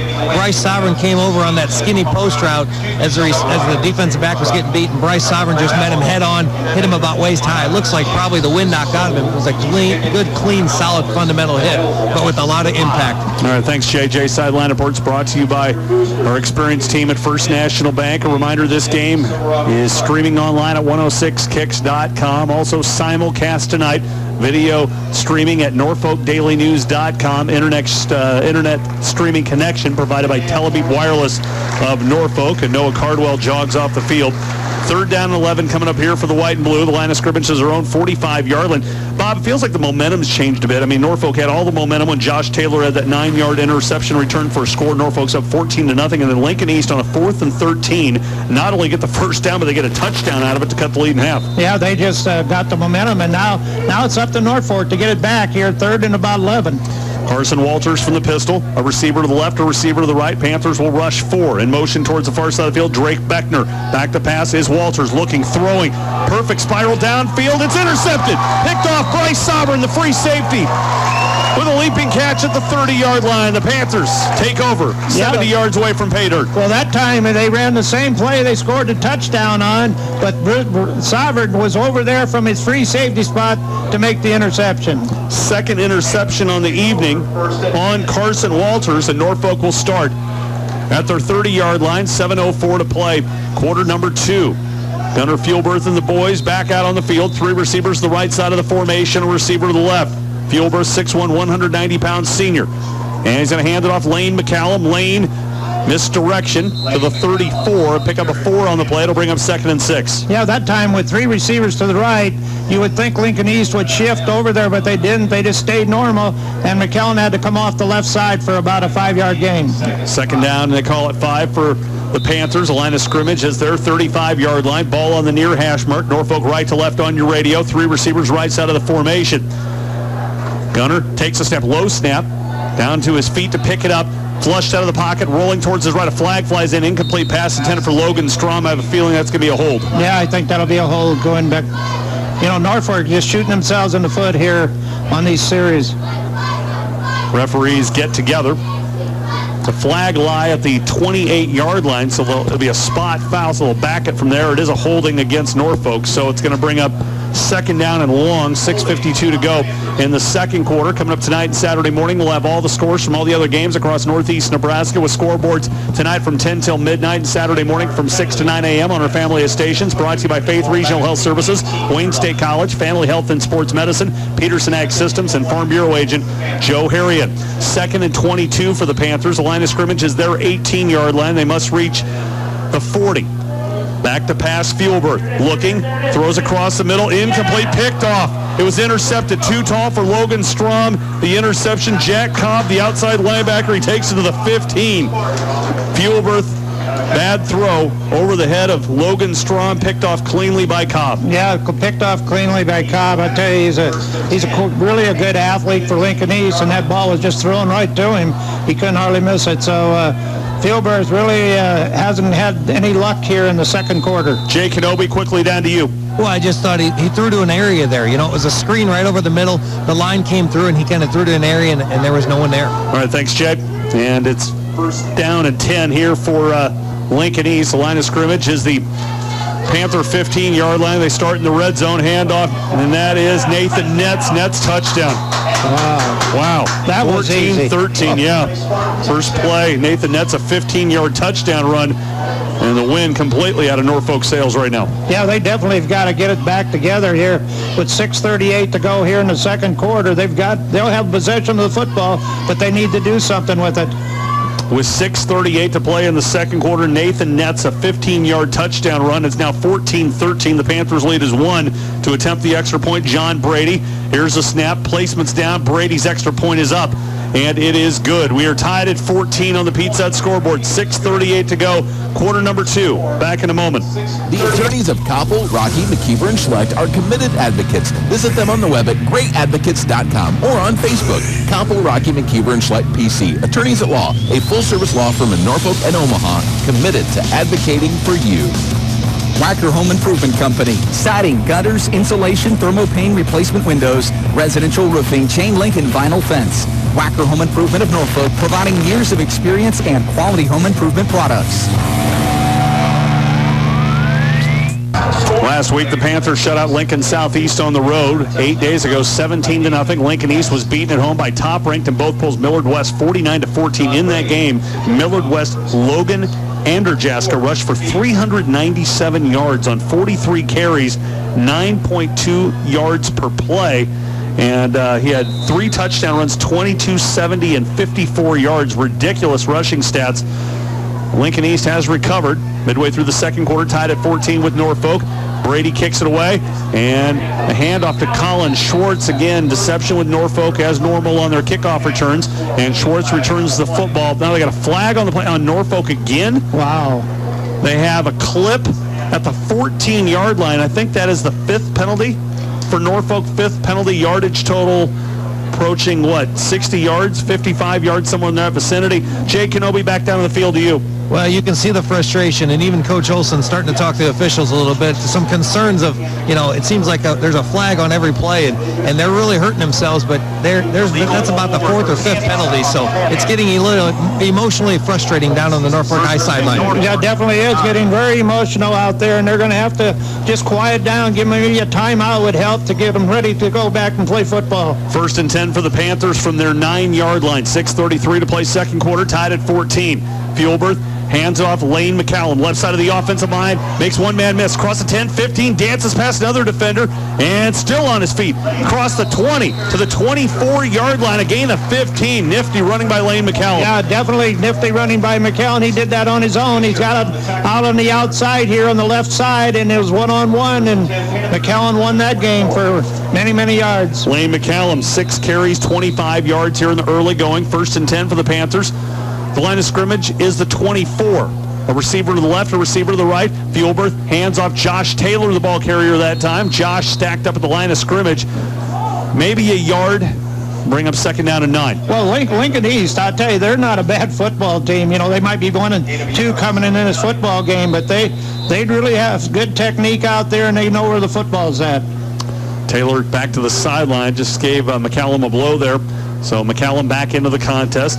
Gunnar Fuelberth from the pistol. 5:49 and ticking second quarter. Gunnar back to pass. Looking, throws out of the backfield. Lane McCallum. Lane, 25-yard line, hog-tied at the 27. A gain of just 2 on the play, and it's going to bring up third down and 7. Well, Norfolk has to move for a first down. They've got to get a first down. They can't afford to give Lincoln East the football here after these 2 touchdowns that they've had. Adam Neiman with the second tackle of the game for the Spartans. Third down and 7 for Norfolk from their 27-yard line. 5:21 and ticking in the second quarter. Norfolk had a 14-0 lead. We're now tied at 14. McCallum sweep right side. Makes 1 minute. Oh, geez, another flag. McCallum turns a corner. He's got the first down across the 35 to the 37. It's a pickup of 10, but I think it's coming back. Yeah, I think so, too. It's a hold against Norfolk. Wow. Well, I'm glad I'm not Jay Kenobi having to talk to Tom Olson here at halftime. A lot better places I'd rather be. Jay, back down on the field to you. Well, yeah, that was a play where McCallum did a cutback in the backfield, and at the same time, the right tackle kind of gave a block, and, immediately it was thrown. It was a tough call for Norfolk High. I would agree with Coach Olson, and once again, he's voicing a little bit of concern, saying, this is not what we see every day. All right, thanks, Jay. Jay Sideline Reports brought to you by our experienced team at First National Bank. So the Panthers with the football. They must reach the 34. The line of scrimmage is the 13, so 3rd and 21. Fuelberth back to pass deep down the sideline. Colin Schwartz has his man beat. Colin 40, 45, 50 into Spartan territory to the 45-yard line. It's a gain of 42 yards on the play. Bob, that's the second play where the defense has been beat. Norfolk was beat on a 4th down where the receiver got in the secondary, and this time it happens to Lincoln East on 3rd and long. Oh, yeah, 3rd and long, and, they're playing too deep. That safety just never got behind them. Fuelberth, hurry up offense. Flushed out of the pocket. He's going to run with it. Gunnar at the 35, 30, still on his feet. 25. Twirls, flags everywhere, though. I think it's coming back again. Come on. It's amazing, but this one was definitely a block in the back, I'll tell you. So Norfolk, all kinds of penalties here in this ball game. And after a great play in which Fuelberth hooked up with Colin Schwartz for 42 yards, Fuelberth flushed out of the pocket, running with it. He had the football to about the 30, but it's all coming back. 4:43 to play in the second quarter. And we'll see if Chris Bromer has her stats up to date on the penalty yardage here for Norfolk. We've got 7 penalties for 75 yards against Norfolk. It's 1st and 10 for Norfolk from the Lincoln East 44-yard line. The flag, the only good thing about the flag is it went downfield, so it was 10 yards from the spot. Fuelberth rolling towards his right, wants to throws near the sideline, has a receiver at the 37. I think it's Aaron Wilkin.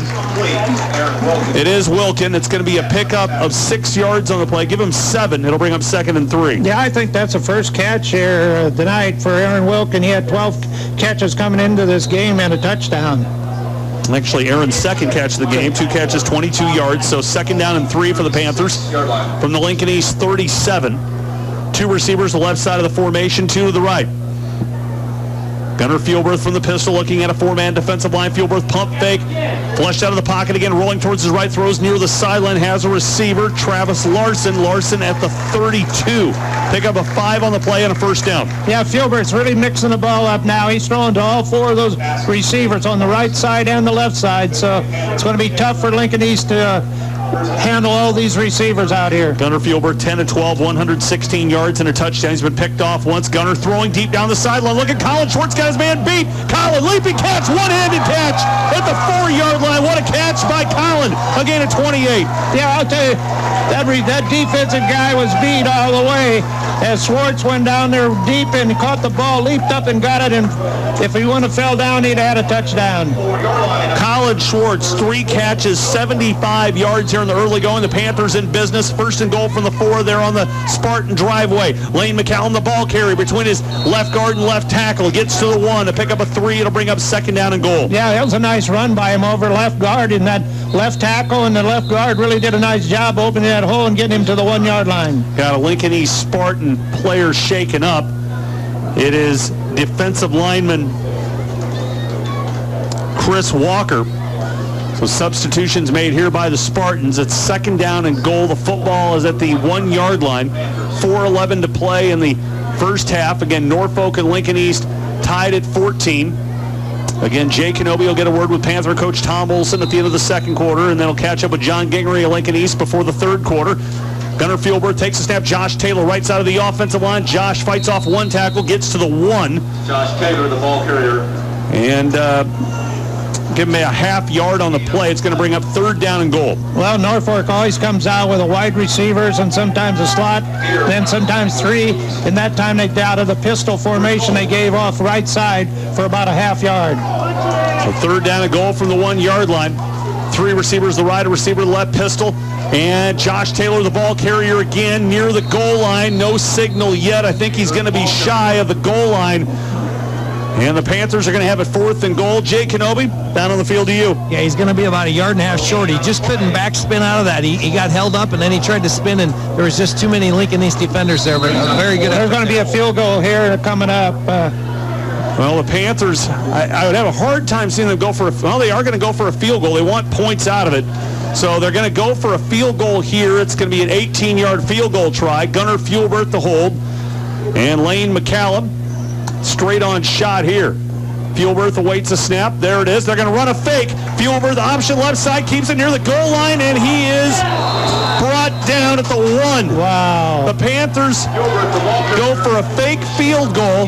Fuelberth running the option left side. Lane McCallum, the normal running back. Gunnar, obviously, the quarterback.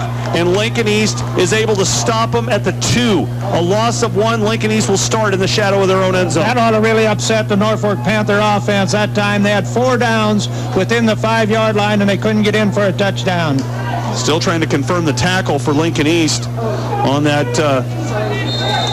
Who brought Gunnar Fuelberth down? It was Dawson McLaughlin with his first tackle of the game, wouldn't you know it.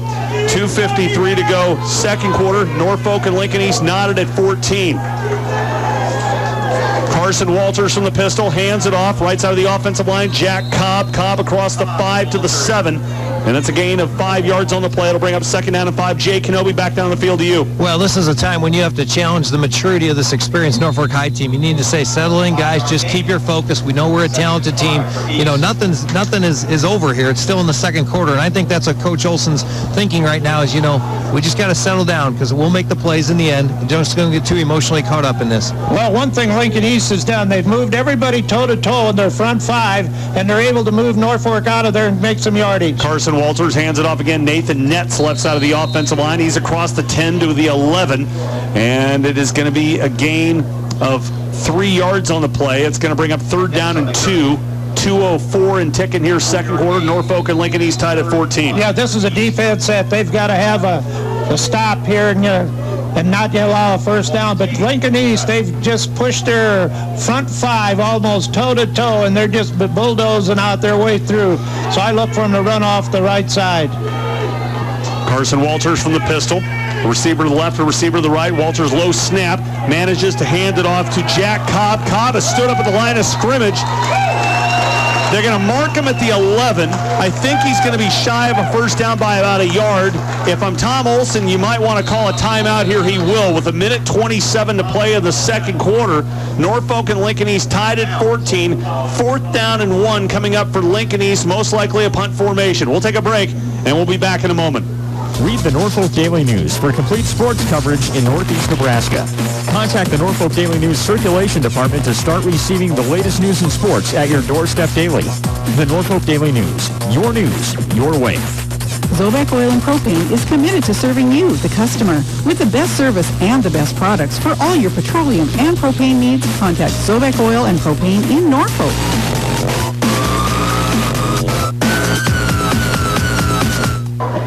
Norfolk this season wins over South Sioux City, Columbus, and Lincoln Southeast, outscoring their foes on average through 3 games, 33.3 to 6.7. Lincoln East has beaten Bellevue East while losing the Lincoln North Star along with Millard West. They're being outscored on average 29.7 to 17.3. Good football game right now. We kind of thought it might be a runaway after Josh Taylor had an interception return of 9 yards. Panthers took a 14-0 lead. Earlier it was Gunnar Fuelberth, a touchdown pass to Logan Strom, but Lincoln East has battled back a 30-yard touchdown pass from Carson Walters to Jacob Stock, and then a 15-yard touchdown run by Nathan Netz. Lincoln East has a football 4th down and 1 from their 11-yard line. They're going to punt. Nathan Netz will punt it for the back of his end zone. Panthers, 7 penalties for 75 yards in the first half. You hope they don't commit one here. Rugby-style punt. Netz punts it out of bounds. Norfolk's going to have the football. Great field position from the Lincoln East 46-yard line. A minute 20 to play here, second quarter. Bob Schnitzel. Well, this is a big offensive series for Norfolk. If they can go down and score here before the half with only a minute 20 to go. You know what surprised me is Lincoln East, they were going tight 5 people, bowling them Norfolk over, and this time they go wide, a little bit wide. They go out of a pistol and hand the ball to the fullback. 2 receivers to the left, 2 receivers to the right. Lane McCallum. Here's the tailback. Gunnar Fuelberg takes the snap. Gunnar back to pass. Dancing. Flushed out of the pocket. And he is inside the 45. He gets to the 41 and pick up a 5 on the play. It'll bring up second down and 5. A minute 8 and tick in the first half. Well, I think Norfolk's got to pick on those safeties. Those safeties evidently don't play too deep because they've been beaten 3 or 4 times here tonight. Second and 5 for the Panthers from the Lincoln East 41-yard line. Fuelberg back to pass out of the backfield. Lane McCallum. Lane is brought down in his tracks at the 41. Maybe a yard on the play. It's going to bring him third down and 4, and Tom Olson's going to burn a timeout with 48 seconds to play. McCallum, 3 catches for 3 yards. That's not a stat you see every day. But the Panthers are going to have to figure out a way, Jay Kenobi, to pick up a third down and 5 here at the Lincoln East 40-yard line. Yeah, it's been such an odd first half when you think about it. They came out so much on fire, jumped on the big play of the defense, get up 14 to 0, and then it's been since then kind of some technical errors. You know, they have moved the ball, they have played solid, but yet it's always been just a technical play or two that knocks them back, a holding, a clip, something like that. So the offense has really struggled with just the technical things here in the second quarter. Yeah, Jay, you know, there's just, they run out of that pistol all the time, and I think that front line is just not aggressive enough to knock Lincoln East off the ball, and therefore they're able to get in there to Gunther and put a lot of pressure on him.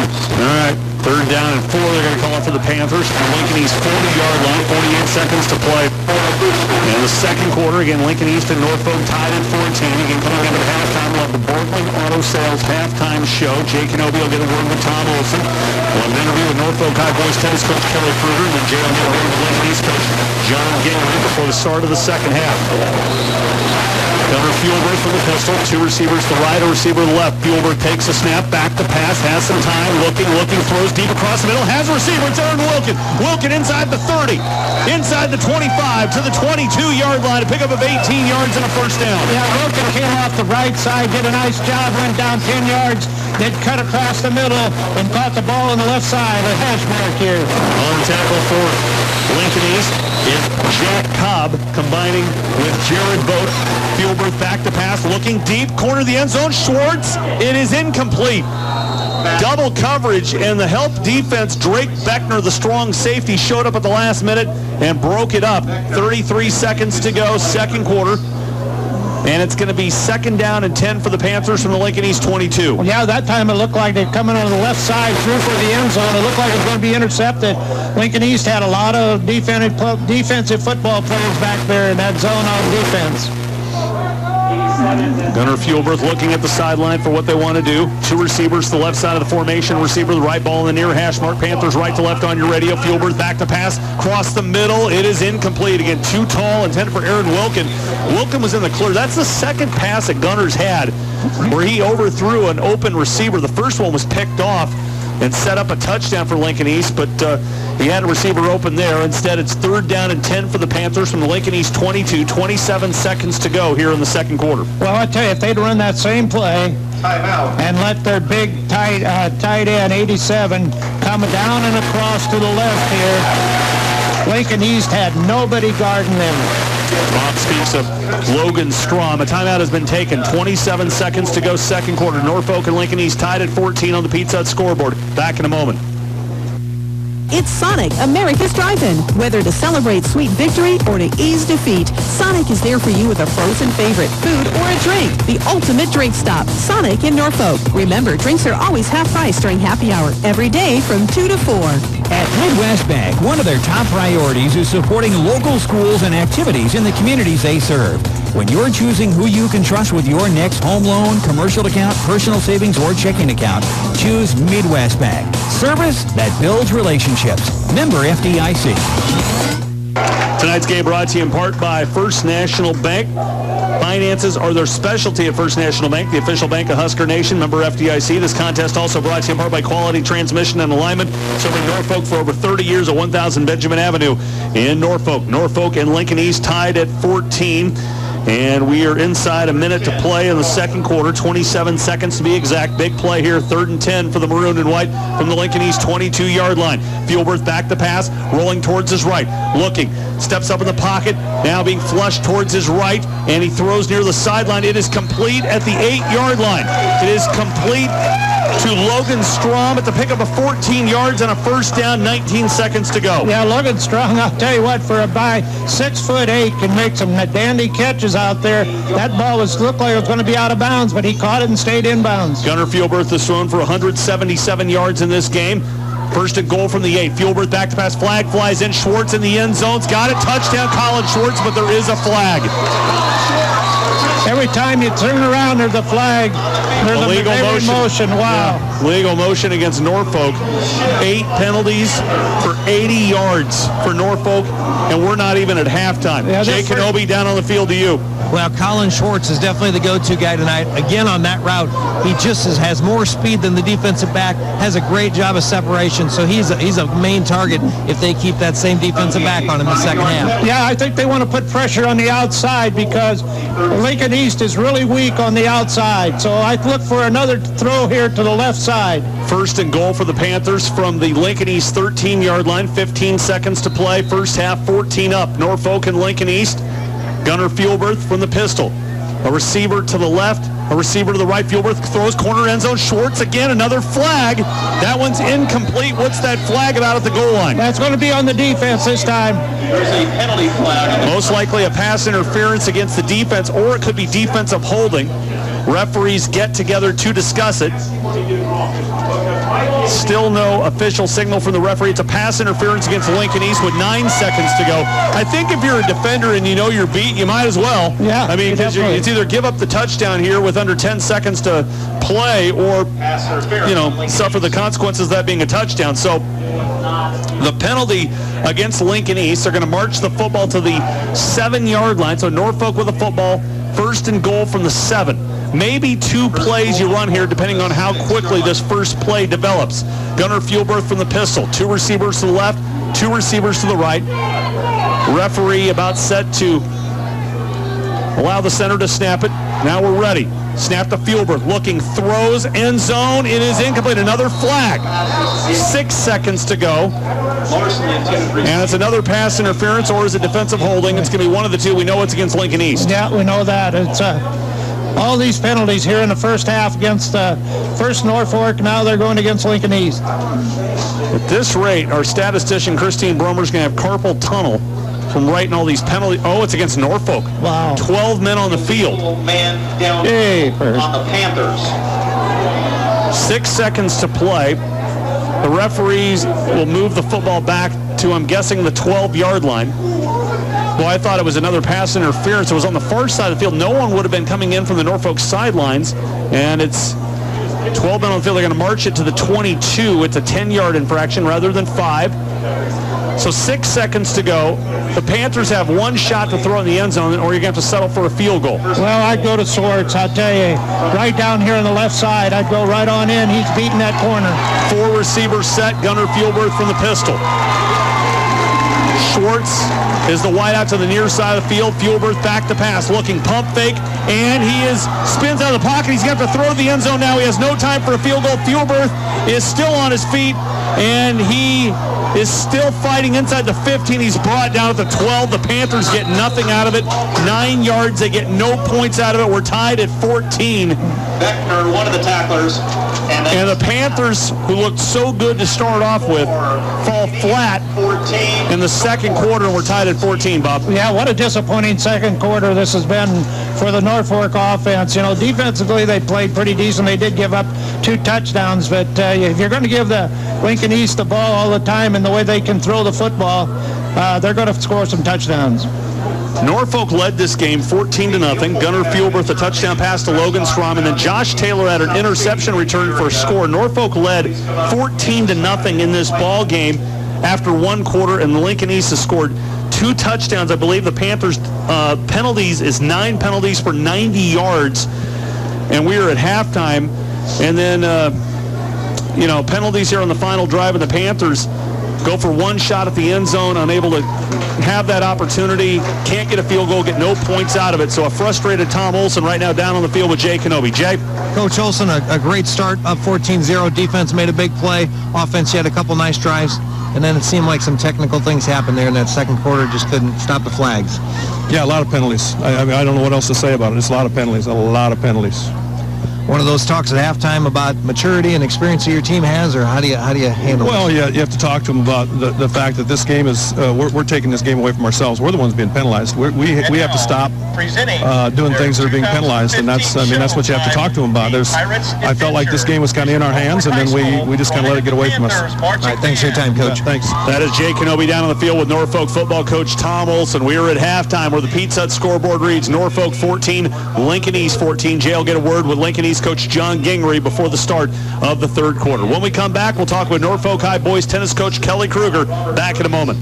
Find the right car at the right price with Northeast Nebraska Federal Credit Union's Click, Shop, Drive app. And for a full line of financial services, become a member of Northeast Nebraska Federal Credit Union.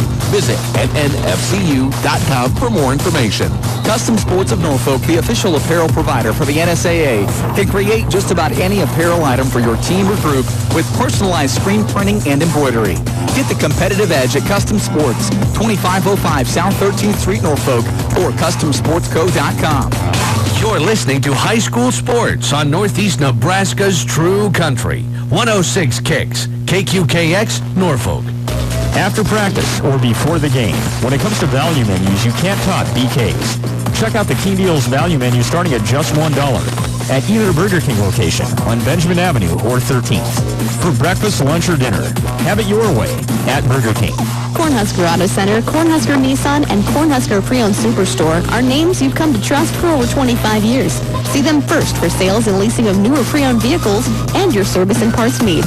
Your local Chrysler, Dodge, Jeep, Ram, and Nissan dealer. And remember, when we buy locally, we all win. Your sports medicine specialist in Norfolk is Dr. Michael Adams. From preventative care methods to keep you in the game to management and care of sports-related injuries, see Dr. Michael Adams, providing excellence in care at Family Health and Sports Medicine. Call 844-8167. For all of your trailer repair needs any time of the year, contact Tracy at Eastern Nebraska Trailer Repair.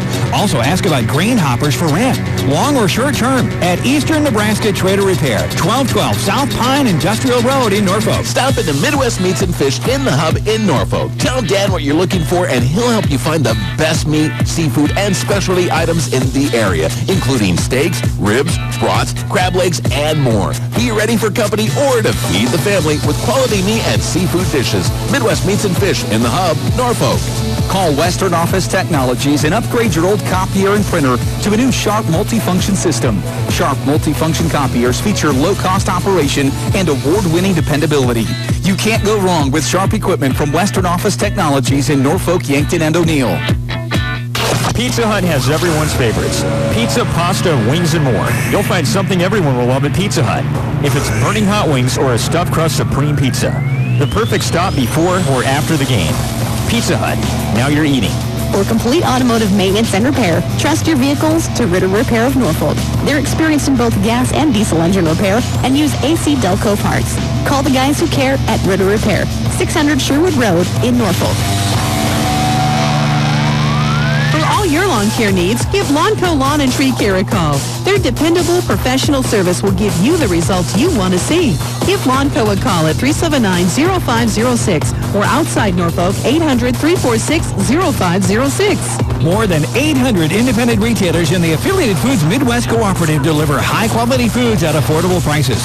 Find all national brands plus their own brands, including Surefine and IGA products at your local Affiliated Foods Midwest retailer. From checking accounts to ag loans, First National Bank's experienced team is ready to help you. They're proud to sponsor area student athletes and wish them success during the sports seasons. First National Bank with 2 locations in Norfolk, member FDIC. For accurate and precise alignments with the latest state-of-the-art equipment, see Quality Transmission and Alignment. Highly skilled technicians providing the best transmission and alignment service. The name says it all. Quality Transmission and Alignment, 1000 Benjamin, Norfolk. Rags to Riches, the Husker Place, featuring Northeast Nebraska's largest selection of Husker giftware and apparel. Also your Adidas sideline headquarters.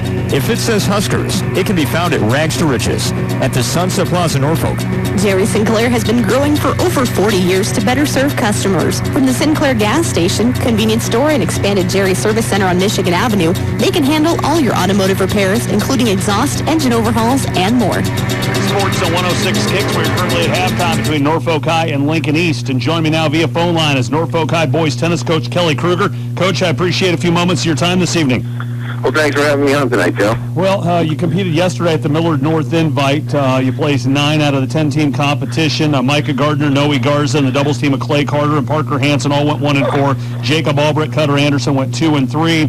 Your thoughts on yesterday at the Millard North Invite? You know, it just seems that we're right now, and it's kind of been the last couple of weeks, we're just having a hard time taking things that we do in practice to the court. You know, we'll practice things and strategies, and kids that can execute and they do well, and it seems like things are going good, and then when we get to the courts, we revert back to some older strategies or techniques, and I mean, we're just still trying to keep ourselves consistent and focused and not revert back to, I mean, we've kind of changed some strokes with some kids and positions that they weren't used to playing, so we're still trying to feel that out, but make sure that they, you know, do things that we're working on in practice. Looking at your season up to this point, Lincoln Northeast Invite, you got last there. Columbus Invite placed 6th. You lose a duel to Hastings 6-3. You beat South Sioux City in a duel 8-1. On Saturday, September 12th, you competed at the Fremont Invite. I guess I don't have an indication of what you had there. You got 6th at the Lincoln East Tournament on September 14th.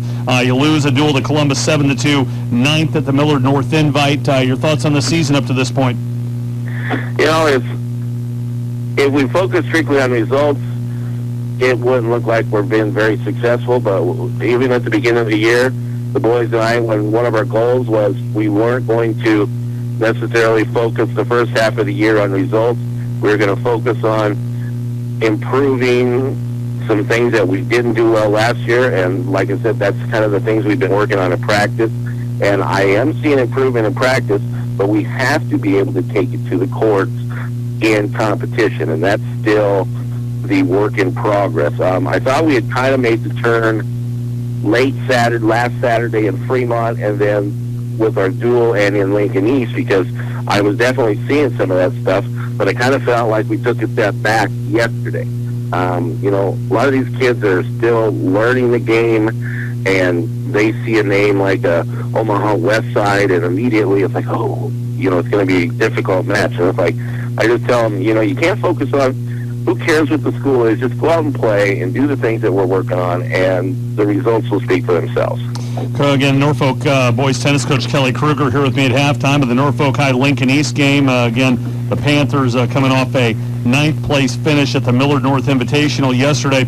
Coach, looking here at your varsity roster, Micah Gardner, Noe Garza, Clay Carter, Parker Hansen, Jacob Albrecht, Cutter Anderson. Tell the folks at home about those guys. You know, the one thing I will say, even though, the results haven't necessarily been there, this is a good group of kids and they're working hard. I mean, every day in practice, when we talk about certain things, they're attentive, they're listening. Even yesterday, you could sit there and get down on yourselves after losing some matches that we did and how we lost them. But then as soon as we're done, the conversation is, well, what could we have done differently?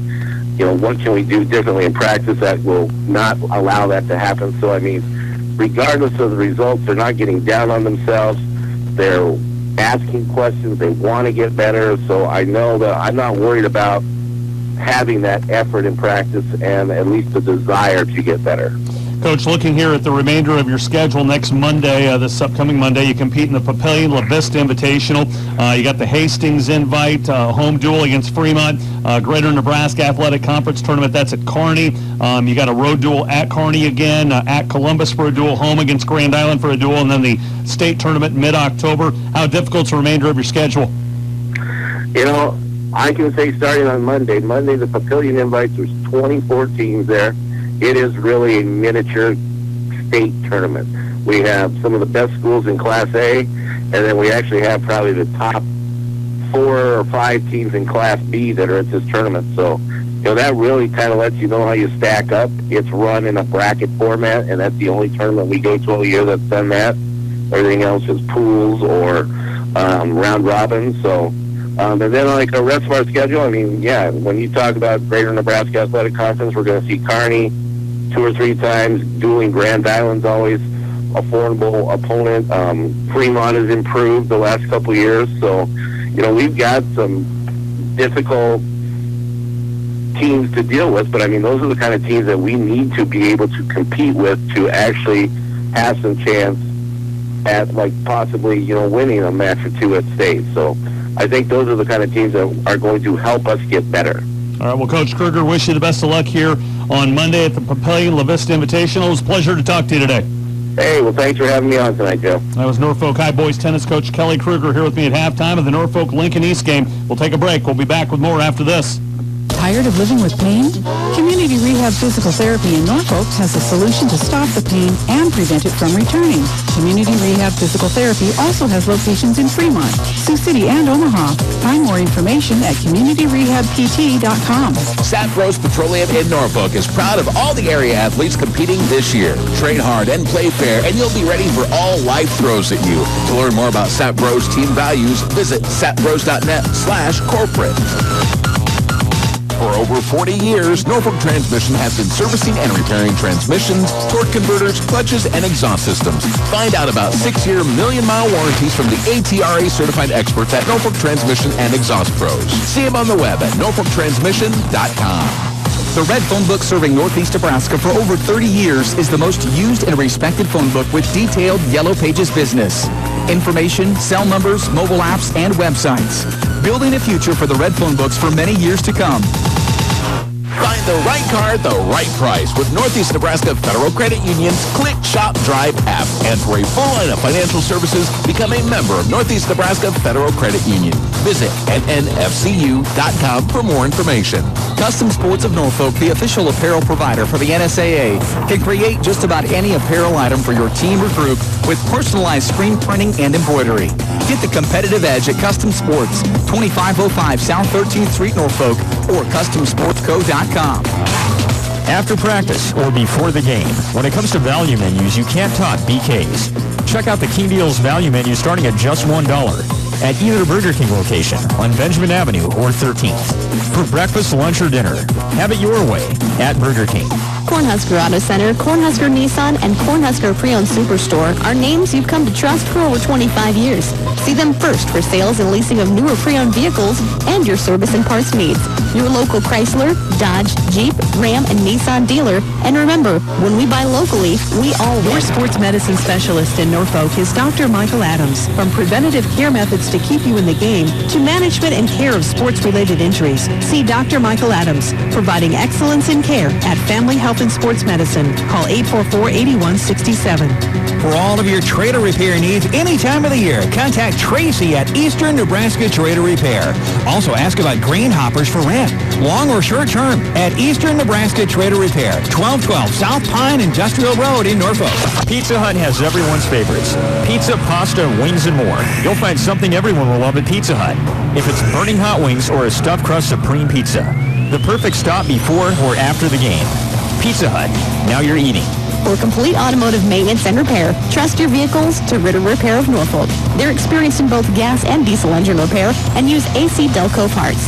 Call the guys who care at Ritter Repair, 600 Sherwood Road in Norfolk.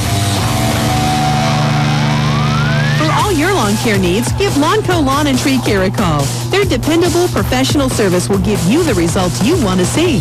Give Lawnco a call at 379-0506 or outside Norfolk, 800-346-0506. More than 800 independent retailers in the Affiliated Foods Midwest Cooperative deliver high-quality foods at affordable prices. Find all national brands plus their own brands, including Surefine and IGA products at your local Affiliated Foods Midwest retailer.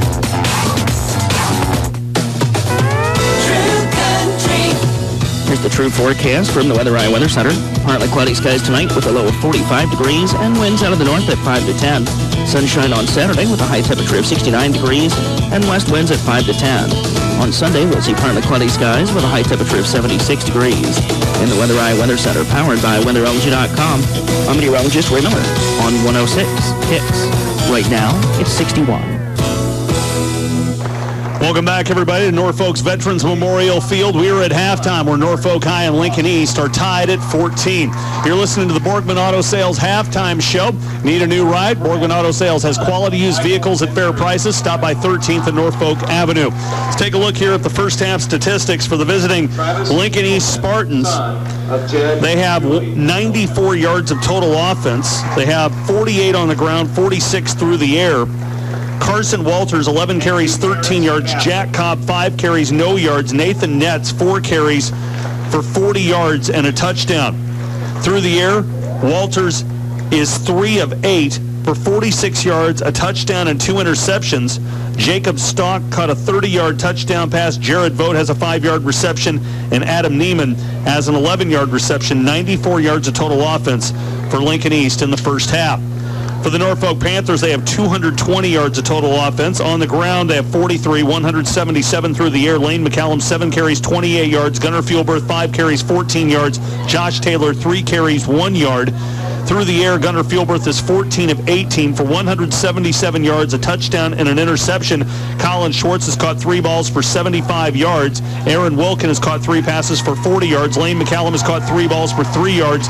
Logan Strom, 4 catches for 54 yards and a touchdown. Again, 220 yards of total offense for Norfolk. Recapping the scoring in this game, first quarter, 3:51 to go. Gunnar Fieldberth, a 12-yard touchdown pass to Logan Strom. Panthers lead at 7-0. 2:31 to go, first quarter. John Taylor, a 9-yard interception return for a score. Panthers lead at 14-0. That was at the 2:31 mark. That score holds till the end of the remaining, the end of the first quarter. In the second quarter, it's all Lincoln East. 9:03 to go. Carson Walters, a 30-yard touchdown pass to Nathan Stock. That was on 4th down and 13. 14-7, Norfolk's lead cut in half. And then with 6:38 to go second quarter, after an interception, Nathan Netz, the next play, a 15-yard touchdown run, and Lincoln East and Norfolk tied at 14 at halftime. Defensively for Lincoln East, Drake Beckner has 5 tackles, 2 solo, 3 assists. Jared Vogt, 4 tackles, all assisted. For Norfolk, Alex Thompson, 7 stops, 4 solo, 3 assists. Josh Cole has 6 tackles, 2 solo, and 4 assists. Norfolk has 8 first downs compared to Lincoln East 3. Third down efficiency, Norfolk 5 of 8. Lincoln East is 3 of 9. Fourth down efficiency, Lincoln East 1 of 1. Norfolk 0 of 1. Here's the killer. Norfolk 9 penalties for 90 yards. Lincoln East 2 infractions for 9 yards. Lincoln East fumbled it once. They did not lose it. Time of possession, Lincoln East has had the football 12 minutes, 51 seconds. Norfolk has had it for 11 minutes and 9 seconds. And we are at halftime. Bob Schnitzler, 14-14, Norfolk and Lincoln East. Yeah, it's hard to believe that the score is all tied up. But when any time you have, like you mentioned, 90 yards in penalties, it's going to kill every drive that your offensive team's going to do. Norfolk's going to have to settle down here. They're going to get the ball in the third quarter. They've got to drive it down there and score. They can't make mistakes like they did in the second quarter. Got one score to pass along for you, and I have double-checked this. Lutheran High Northeast all over Laurel, Concord, Coleridge, 51-0. 7:42 to go in the second quarter. A game being played in Laurel. So the Eagles rebounding from a loss to David City Aquinas last week. What we're going to do is we're going to take a break. When we come back, we'll have the third quarter. Norfolk High and Lincoln East tied at 14 on the Pete Set scoreboard. Back in a moment. Checking accounts to ag loans. First National Bank's experienced team is ready to help you. They're proud to sponsor area student athletes and wish them success during the sports seasons. First National Bank with 2 locations in Norfolk. Member FDIC. For accurate and precise alignments with the latest state-of-the-art equipment, see Quality Transmission and Alignment. Highly skilled technicians providing the best transmission and alignment service. The name says it all. Quality Transmission and Alignment, 1000 Benjamin, Norfolk. Tonight's game brought to you in part by Rags to Riches, the Husker Place in the Sunset Plaza, Norfolk. This game also brought to you in part by Jerry Sinclair and the expanded Jerry Service Center, now located on Michigan Avenue for all your auto repair needs. Right now we have Jay Kenobi standing by with Lincoln East coach John Gingery. Jay? Coach Gingery, a tough start, down 14-0, but you really have to be proud of the way your kids responded after that deficit early. Yeah, the kids really bounced back and were resilient. I mean, we could have folded there in a hurry, but I was really proud of the way they came back.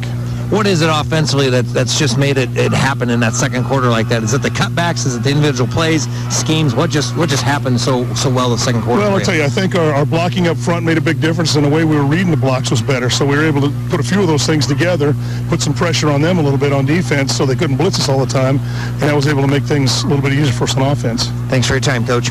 All right. That is Jay Kenobi with Lincoln East coach John Gingery. Almost felt like adding in there, Bob, that Norfolk's 9 penalties for 90 yards probably had something to do with it, too. Yeah, they definitely did. I tell you, anytime a team has that many penalties, you're just not going to do the things that you want to do offensively. Another score to pass along for you. Norfolk Catholic all over David City High, 42-0 at half. That game in David City at this hour. Reminder, coming up later tonight, we'll have the Elkhorn Valley Bank and Trust post-game show. Their professional staff are ready to serve your financial needs at all Elkhorn Valley Bank locations in Norfolk, Hoskins, Pierce, and Wayne. Member FDIC. Currently on Light Rock 97.5 and lightrock97.com. We've got Pierce hosting Columbus SCOTUS at this hour.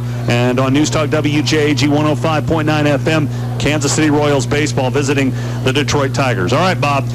You won 293 games as a head coach. You're in Tom Olson's shoes. What did you say to your boys at halftime? Well, I think you've got to get onto your blocking scheme. It looks to me like individually they're just blocking and they're not able to handle Lincoln East's defense. So I think they got to get together and double team some of the open areas that they're going to run into. And McKellen's going to have to run a little harder too when he gets that football. Jay Kenobi, back down to you on the field. Well, I think the one thing you have to do if you're Norfolk High is you have to play loose, but you have to get a little more focus. You know, so many of those penalties were moving before the snap, holding, those little things. Those are focus things. Those are just mental toughness. But I think it's you do not want to play tight. You know, it's a big game. We talked about it all week. First time being 4-0 since 1994. You know, a lot of things, a lot of pressure here.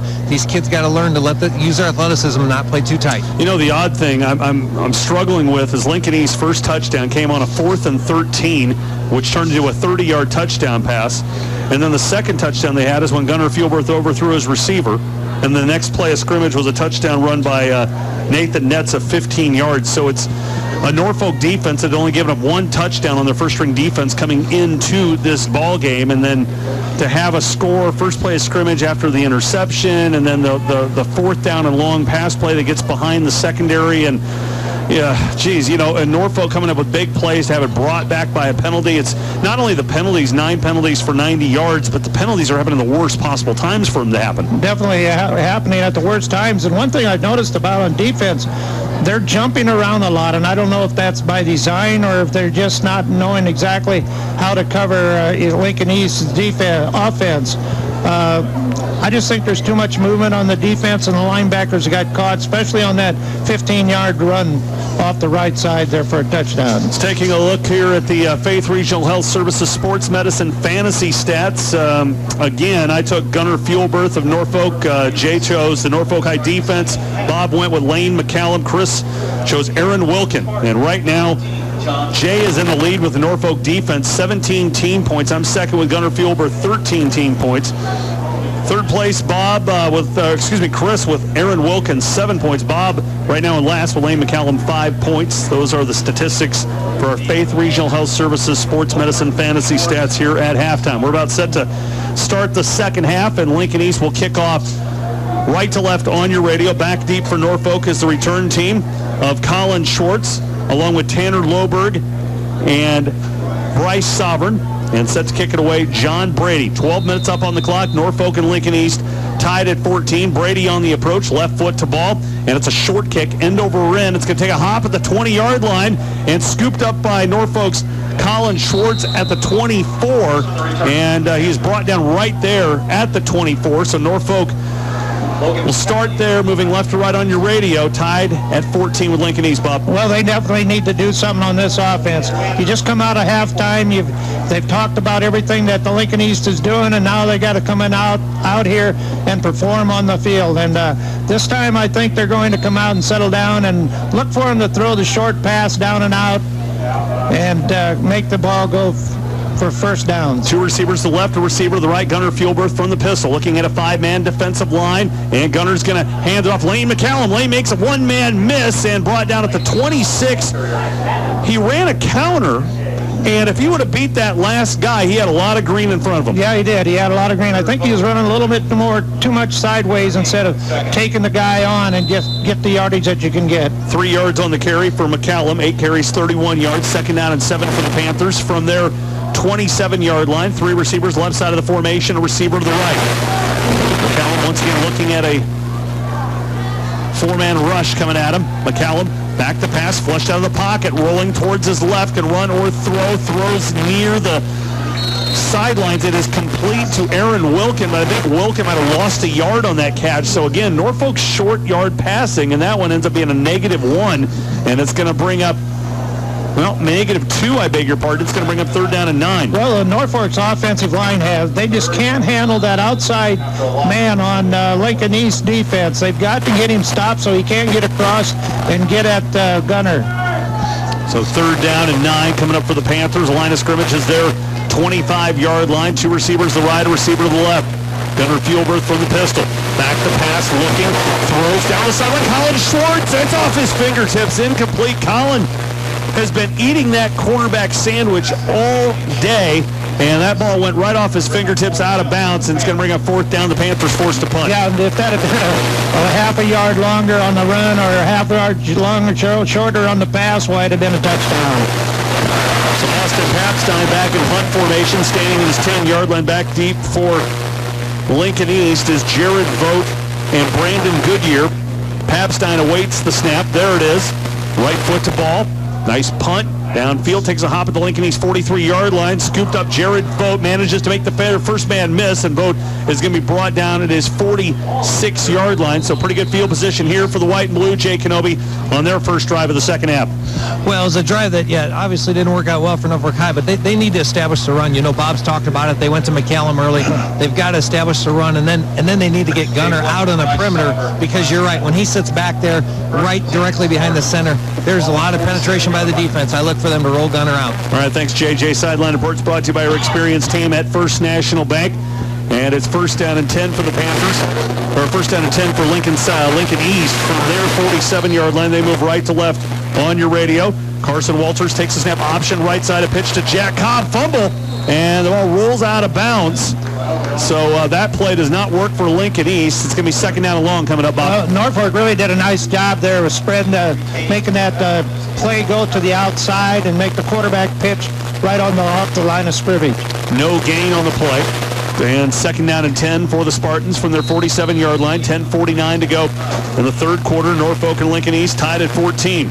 Scored a pass along for you. Lutheran High Northeast leading Laurel Colorado Coleridge 51-0 at halftime. That game in Laurel. Carson Walters from the pistol takes the snap and gives to Nathan Netz. Netz bounces off a tackle, turns the corner, and he's got good yardage inside the Norfolk 45 to the 43.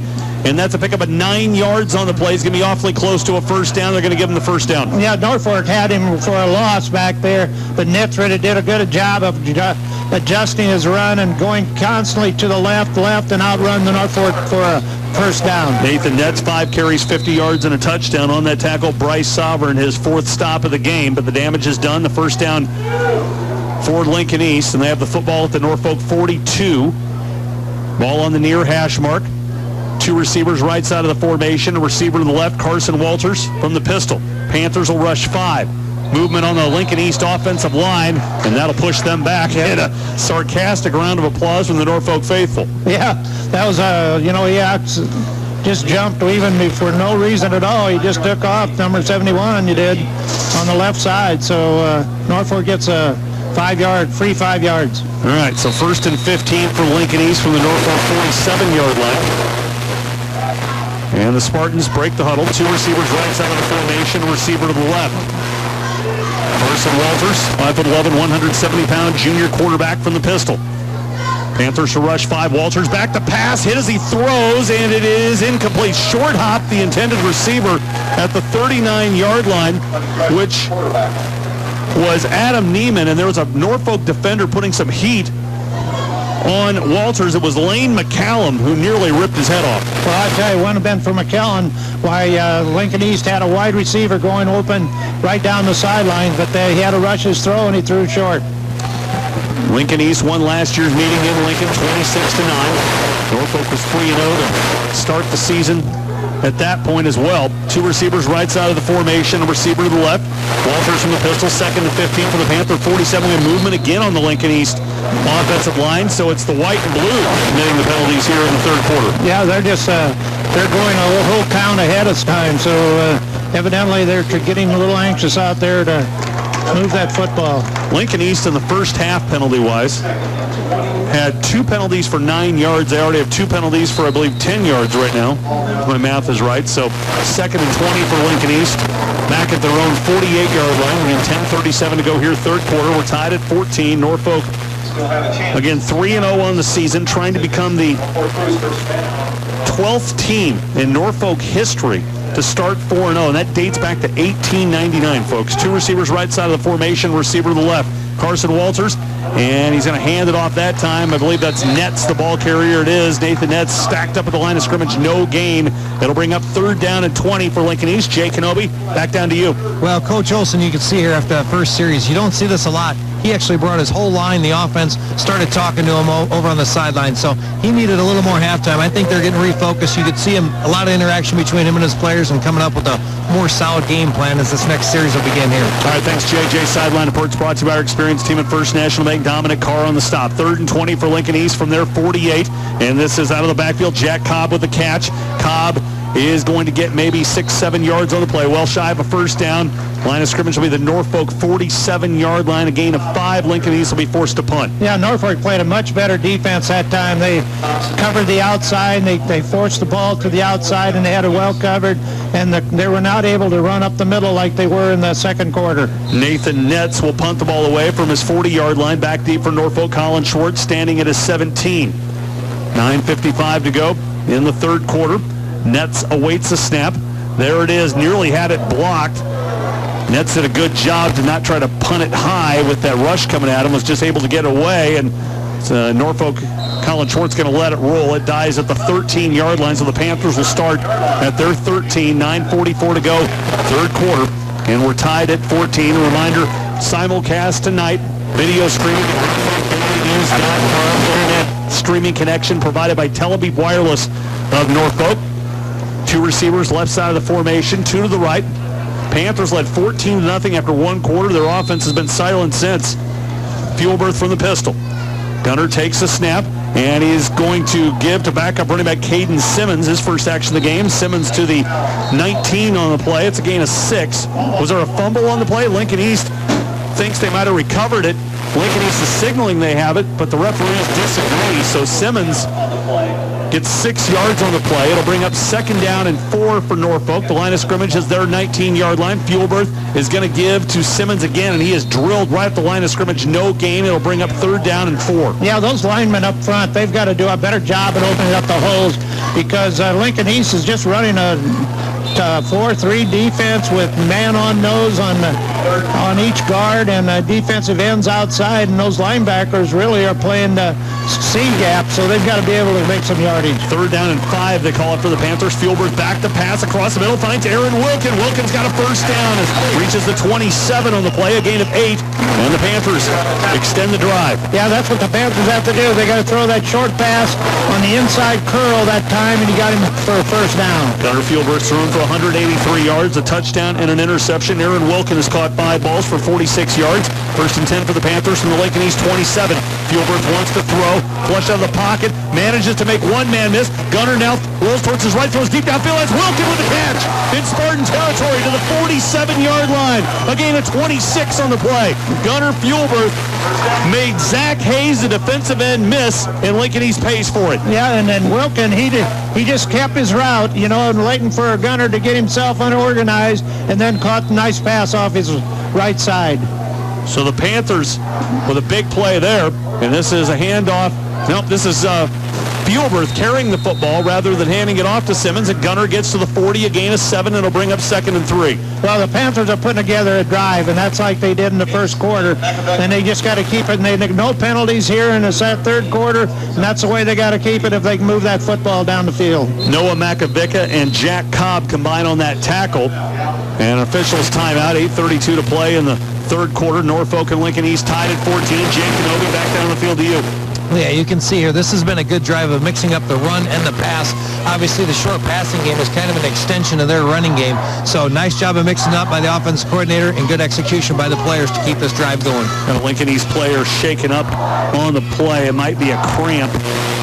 8:32 to play in the 3rd quarter. This is the 25th time the two schools have met in football in the history of the matchup. Lincoln East holds a 15-9 edge on the Panthers and have won the last 3 meetings. That's, we've been talking about this possibly being the 12th team in Norfolk history to start 4-0, but there's another reason.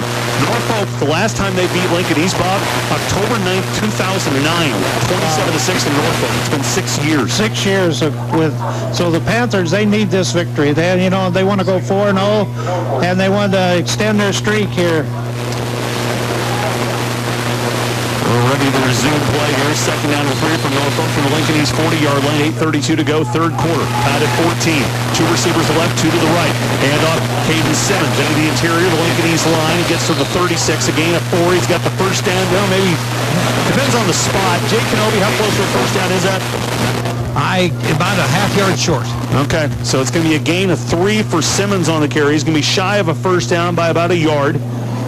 And, see, you can't listen to Jay. Jay just tells us a half yard, then they get the 1st down. So 1st down for Norfolk. 8:20 to play in the 3rd quarter. And the line of scrimmage is the Lincoln East 37-yard line. Gunnar Fuelberth from the pistol. Takes the snap, pump fake, looking, winds up, has a receiver downfield. Aaron Wilkin. Wilkin has the catch. Aaron has the catch. He's at the 4-yard line of Lincoln East. It is a gain of 33 yards. What a catch that was. He came down, faked that he was going to go to the outside, and then turned it upfield, and what a beautiful throw by Gunnar Fuelberth. Gunnar Fuelberth is thrown for 242 yards. Aaron Wilkin, 7 catches, 105 yards. The Panthers in business, 1st and goal from the 3. Fuelberth looks, throws, touchdown! As a receiver, Travis Larson. And the Panthers lead it 20-14, 8:01 to go, 3rd quarter. That Travis Larson, he had 8 catches coming in here and a touchdown. Now he has his 2nd touchdown. With 8:01 to play in the 3rd quarter, Gunnar Fuelberth, a 3-yard touchdown pass to Travis Larson. The Panthers now lead at 20-14. Lane McCallum will attempt the extra point out of the hold of Gunnar Fuelberth. Here's the snap. Placement's down. McCallum's extra point is up. And it is good. 21-14. The maroon and white with the lead. 8:01 to go. Quarter number 3 on the Pizza Hut scoreboard. Back in a moment. Rags to Riches, the Husker Place, featuring Northeast Nebraska's largest selection of Husker giftware and apparel. Also your Adidas sideline headquarters. If it says Huskers, it can be found at Rags to Riches at the Sunset Plaza, Norfolk. Jerry Sinclair has been growing for over 40 years to better serve customers. From the Sinclair gas station, convenience store, and expanded Jerry Service Center on Michigan Avenue, they can handle all your automotive repairs, including exhaust, engine overhauls, and more.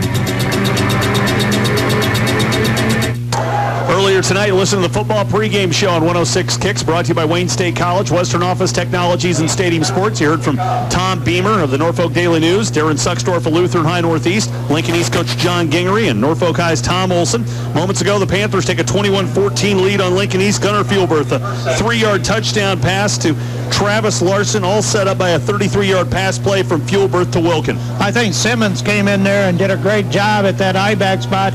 He had really great quickness to the line of scrimmage, and Lincoln East was not able to handle him, and then beautiful throws by Fielberth there for the touchdown. Lane McCallum kicks the football down to the goal line, and it is fielded by Jack Cobb. And Cobb spun around, and he is going to get dropped inside the 20. In fact, he's inside the 15. 14-yard line is where Lincoln East will start this drive. 7:53 to go in the third quarter. Jay Kenobi, back down the field to you. Well, the emotional party has started now for Norfolk High. You can see a lot of high fives, a lot of emotions going now. They really needed that drive to put it together, and now you can see just a little bit of extra hop in each step. All right, thanks, JJ. Sideline Reports brought to you by our experienced team at First National Bank. 2 locations in Norfolk to serve you. Carson Walters, southpaw quarterback, takes the snap, sweep right side, Nathan Nets in the secondary, 30-yard line, and finally hog-tied at the 39. That is a gain, 38-yard line. It is going to be a gain of 24 yards on the play. Yeah, he went off that right side, and he just showed great quickness to get down to about the 38-yard line, and Norfolk Panthers, their defense has got to get in there tough because we just scored a touchdown. So let's get out there and play defense. Lane McCallum with his 4th tackle of the game. Nathan Nets, 7 carries, 74 yards, and a touchdown. And this is a carry by Jack Cobb. Or is it the quarterback? No, it's Nets again. Nathan Nets. So 1 long carry. He gets it right back in his breadbasket again after the 47. Gain of 9 on the play. Second down and short coming up. Yeah, Nathan Nets is really doing a great job there of getting to the holes. They're running kind of like crossbuck type series, and Norfolk is not able to get them stopped. Alex Thompson on his 9th tackle. Carson Walters, sweep left side, keeps it. He's in the Panther secondary, into Panther territory as well, to the 45. Pickup of 8 yards on the play, and Lincoln East moving the ball on the ground. Yeah, they just came off the left side here. They did some nice block, and they moved that line in a little tighter, just like they did the second quarter, and they're able to muscle themselves open, and then the outside guys have got to make the stop, and they're not able to get there. Bryce Sovereign with his 5th tackle of the game. He's been in on 16 tackles now this season. Referee stop play here for an equipment issue. 6:55 to go, third quarter. Norfolk 21, Lincoln East 14. Spartans, however, on the move, starting back at their own 15-yard line. In 3 or 4 plays here, they find themselves at the Norfolk 45. Panther defense needs a step up. Referees stop play timeout awarded to Norfolk. 6:50 to play in the third quarter. Pizza Hut scoreboard reads Norfolk 21, Lincoln East 14. Back in a moment. Fit yourself from top to bottom with Nike, Adidas, and Under Armour shoes and apparel from Stadium Sports. Stadium Sports can design and supply corporate, school, or personal apparel. Call Larry Wells at Stadium Sports in Norfolk at 1-800-286-3213. Add beauty and curb appeal to your home or business with a Rainer Garage Door from Warren Garage Door. Rainer Garage Doors are dependable and stylish with a timeless look. Add a powerful garage door opener and you get easy access with Rainer and Warren Garage Door on South 37th Street in Norfolk. Tonight's fantasy football picks brought to you by Faith Regional Health Services Sports Medicine, the official sports medicine team for area schools. I chose Norfolk quarterback Gunnar Fielberth. Jay Kenobi drafted Norfolk's team defense. Bob Schnitzler went with Norfolk running back Lane McCallum. Our statistician Christine Brummer went with Norfolk wide receiver Aaron Wilkin. 6:50 to play, third quarter. 1st and 10 for Lincoln East. From the Panther 45-yard line, right to left on your radio.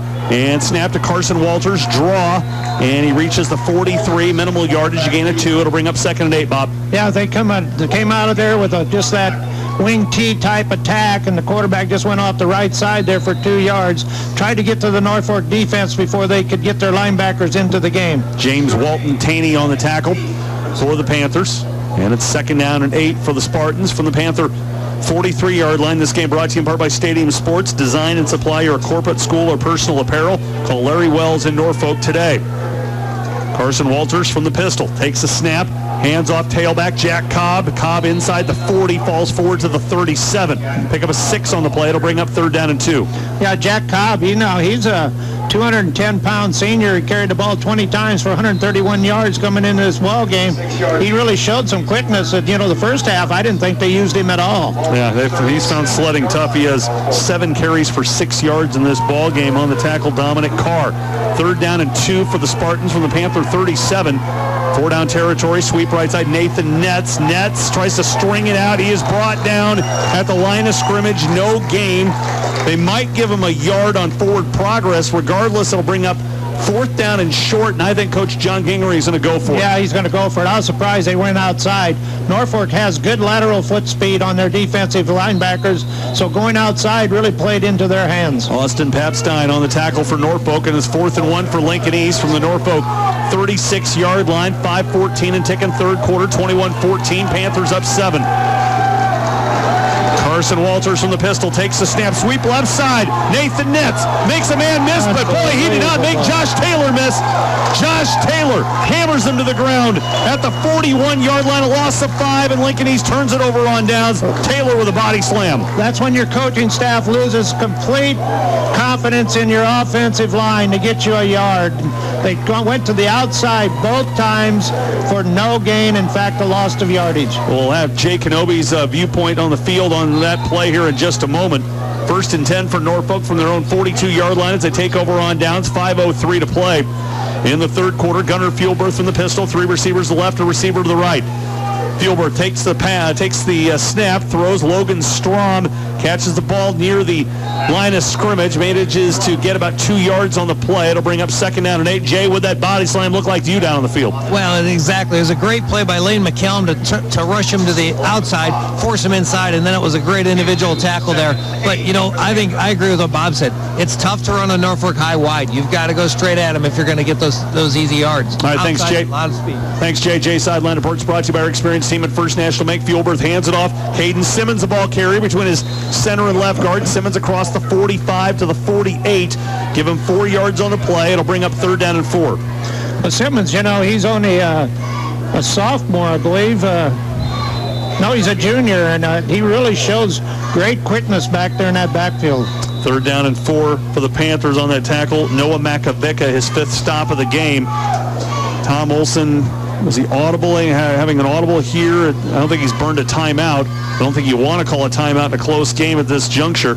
4:13 to play in the 3rd quarter. The clock has stopped here momentarily. Was it an equipment malfunction? No, there's a player down on the other side, Lincoln East player. Oh, okay. Yeah, I see that one. So we got a player shaking up here for Lincoln East. We'll keep it here. Reminder coming up tomorrow morning, Sports Talk on 106 Kicks or 106kicks.com from 9 to 10 a.m. live from Hy-Vee West. This week, Tom Olson, Jeff Beller, Darren Suckstorf, Travis Fisher, Amanda Schulte, and Battle Creek football coach Andrew Carlson. Sports Talk tomorrow morning from 9 to 10 on 106 Kicks. Reminder that Pizza Hut has everyone's favorites. Pizza, pasta, wings, and more. You'll find something everyone will love at Pizza Hut. Spicy hot wings or a stuffed crust supreme pizza. It's a perfect stop before or after the game. Pizza Hut, now you're eating.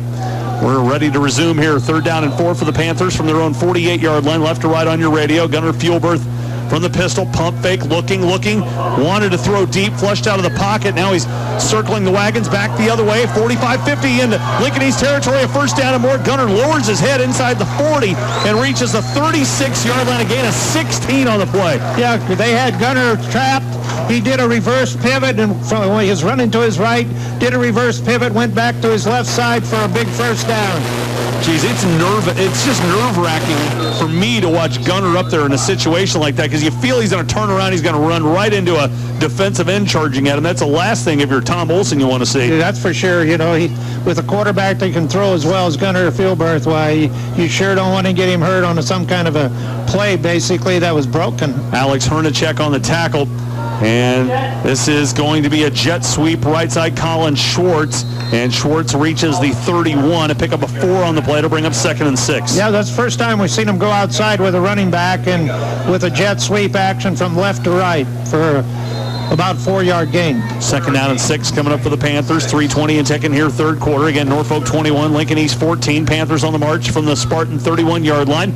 Ball rests in the middle of the field. 2 receivers to the left side of the formation, 2 to the right. Gunnar Fielberth from the pistol once again. In the backfield joining him, Caden Simmons. And fake the hand up to Simmons. Fielberth back to pass, flushed, and he is going to get sacked. The first man to hit him for Lincoln East was Noah Makovica. And Fielberth bottled up at the 40-yard line, a loss of 9 on the play. And it's going to bring up about 3rd and 15. Yeah, I think Lincoln East, they had 6 guys going both ways, and it's sure showing here in the third quarter because every time they're getting up a little slower on each play. So the Panthers with a 3rd down and 15 from the Lincoln East 40. If you're Norfolk, you might, I don't know if you're going after all 15. If you get 7 or 8 yards, you sure give Lane McCallum a chance at a field goal. That would be in his range. Fielberth from the pistol. Back to pass.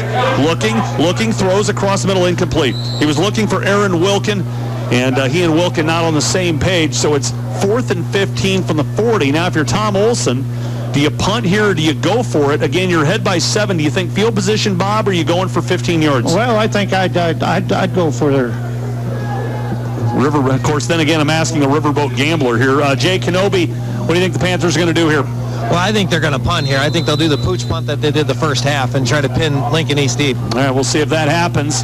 Gunnar Fielberth is going to they're going to line up in that pooch punt formation, and McCallum does punt. I think he didn't get enough of it. Takes a hop at the 22 and a bit of a Panther roll. It's going to die around the 16-yard line. So Lane didn't get as much as he'd like to, but 26 yards on the punt.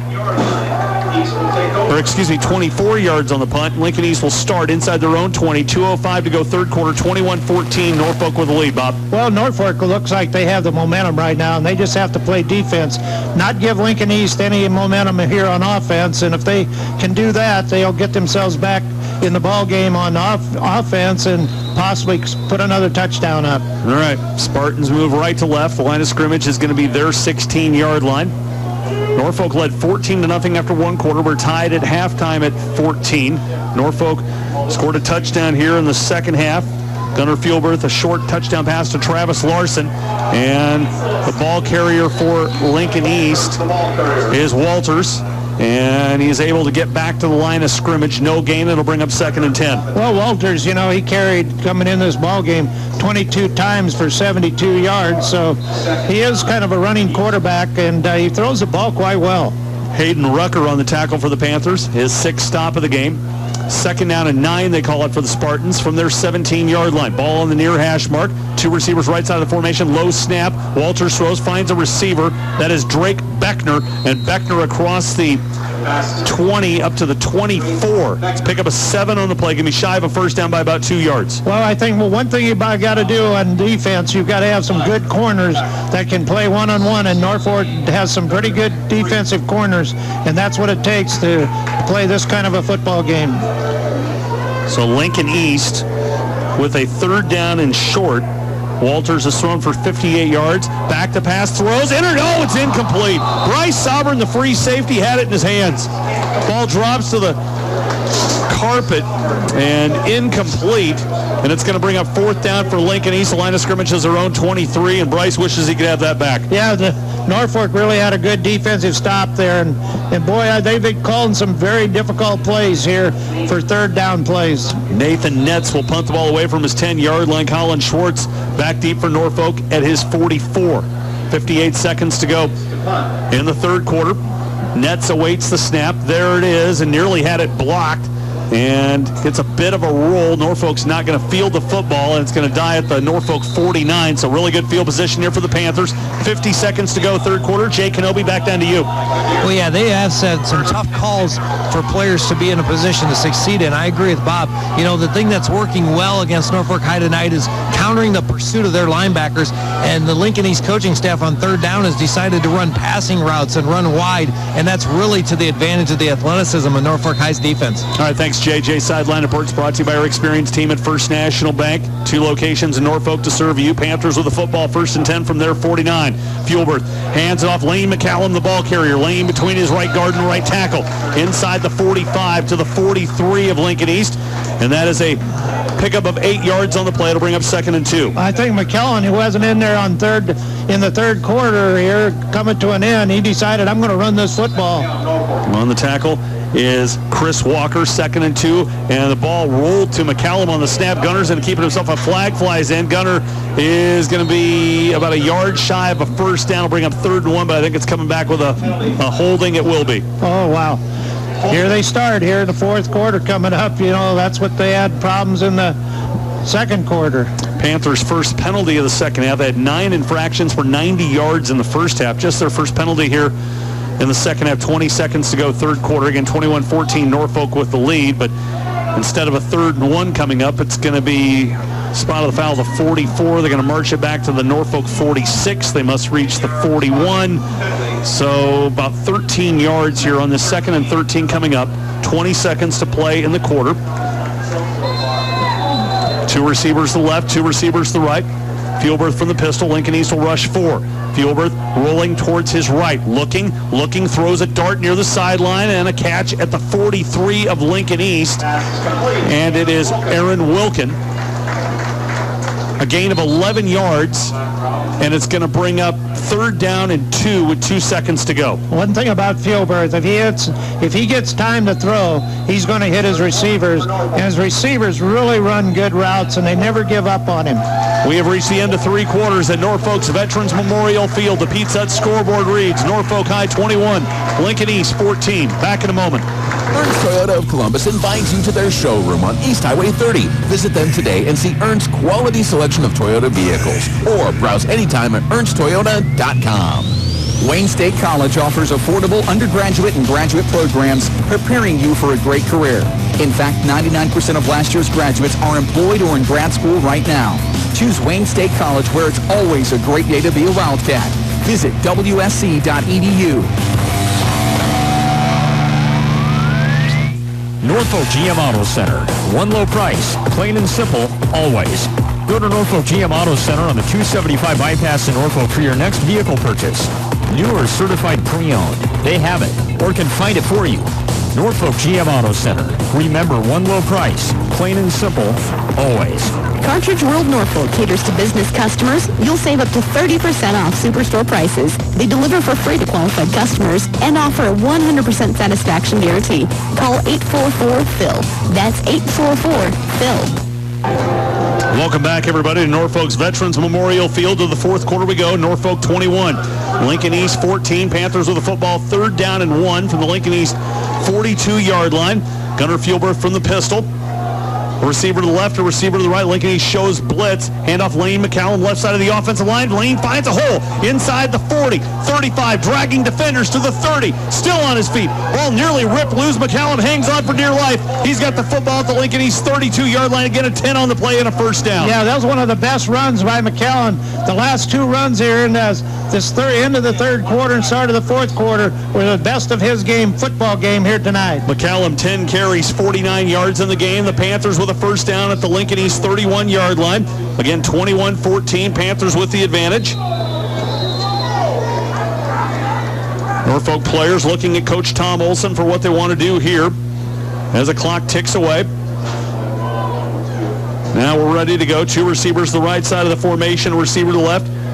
Gunnar Fuelberth from the pistol takes the snap, gives McCallum again right side of the offensive line, and Lane reaches the 25-yard line, a gain of 6. It'll bring up 2nd down and 4. Let's pause 10 seconds for station identification. You're listening to Norfolk High Football. You're listening to High School Sports on Northeast Nebraska's True Country. 106 Kicks, KQKX, Norfolk. From the Century Lumber Center broadcast booth, Joe Jaden, Bob Schnitzler, Jay Kenobi, Chris Bromer, Matt Humphrey. 21-14, Norfolk up 7. Approaching 11 minutes to play in the fourth quarter. 2nd down and 4 for the Maroon and White from the Lincoln East 25-yard line. Ball centered in the middle of the field. Right to left move the Panthers. Option left side pitch. McCallum hit and dropped by Nathan Letts. The free safety drilled him at the 26. It's a loss of 1, and it's going to bring up 3rd down and 6, Bob. Yeah, he didn't have a chance on that option play. The free safety was up in there in the face. Nobody was there holding him back, so he just came up and played it right on the line of scrimmage. Check in with Jay Kenobi here in just a moment. 3rd down and 5 for Norfolk from the 26-yard line. They are in Lane McCallum's field goal range, so we'll see how risky they want to be here. 2 receivers left side of the formation, a receiver to the right. Gunnar Fuelberth is going to fake the handoff, rolling towards his right, throws, pass complete, Logan Strom, but Strom is brought down at the line of scrimmage, no gain, and it's going to bring up 3rd down and 4th down and 5, I beg your pardon, from the 26. Jay Kenobi, down to you. Well, what I really like about that series is the way Lane McCallum stepped up there. You know, I would call him kind of a glider-style running back, but the sense of urgency and determination he showed on that series, you know, you could tell he's like, I want the ball at this time of the game. So real good job of just being an athlete there and stepping up for that series. You got to be proud of him on that one. All right, thanks, JJ. Sideline reports brought to you by our experienced team at First National Bank. Norfolk will attempt a 44-yard field goal. Lane McCallum, far hash mark, a bit of an angle. The holder is Gunnar Fuelberth. Norfolk ran a fake field goal earlier in the game and did not convert late in the second quarter. There's a snap, placements down. McCallum's field goal from 44 yards is on the way, and it is good. Lane McCallum, a 44-yard field goal, 9:29 to go in the 4th quarter. It's Norfolk 24, Lincoln East 14 on the Pete Sutton scoreboard. Back in a moment. What's the best part about living at the Meadows? Making new friends and renewing acquaintances, knowing the staff, and having a support system. For independent or assisted living, make your choice the Meadows, 18th and Park in Norfolk. Always a great selection to choose from. Great financing and salespeople ready to help you find the vehicle you need. Trust Boardman Auto Sales at 13th and Norfolk Avenue for quality pre-owned vehicles at fair prices. 379-4553. Boardman Auto Sales in Norfolk. The Omaha World Herald rankings for Class A: Millard West number 1, Bellevue West is ranked 2nd, Omaha West Side, Grand Island, and Omaha Central 3 through 5. Millard North is 6th, Papillion La Vista South is ranked 7th, Omaha North is number 8, Omaha Creighton Prep's ranked 9th, and Norfolk is 10th. That is Omaha World Herald rankings for Class A. We'll look at the Lincoln Journal-Star rankings here in a moment. Just moments ago, Lane McCallum, a field goal of 44 yards. And the Panthers lead it 24-14, 9:29 to play in the ball game. McCallum on the approach, end-over-end kick, and it is caught at the 1-yard line by Jack Cobb. Cobb across the 15-yard line, 20. Fights through a tackle to the 23. That's where Lincoln East will start. 9:23 to play in the 4th quarter. Lincoln East needs 2 scores, Bob Schnitzler. Yeah, that was a great field goal kick there, 44 yards for 3 points. You know, I think with a field goal like that, Joe, I think it should be worth about 44 fantasy points, don't you think? Well, considering he's your fantasy player, unfortunately we don't allow in our fantasy league kickers to gain points. I know Bob is thinking about every point he could possibly get, but 24-14, Norfolk leading by 10.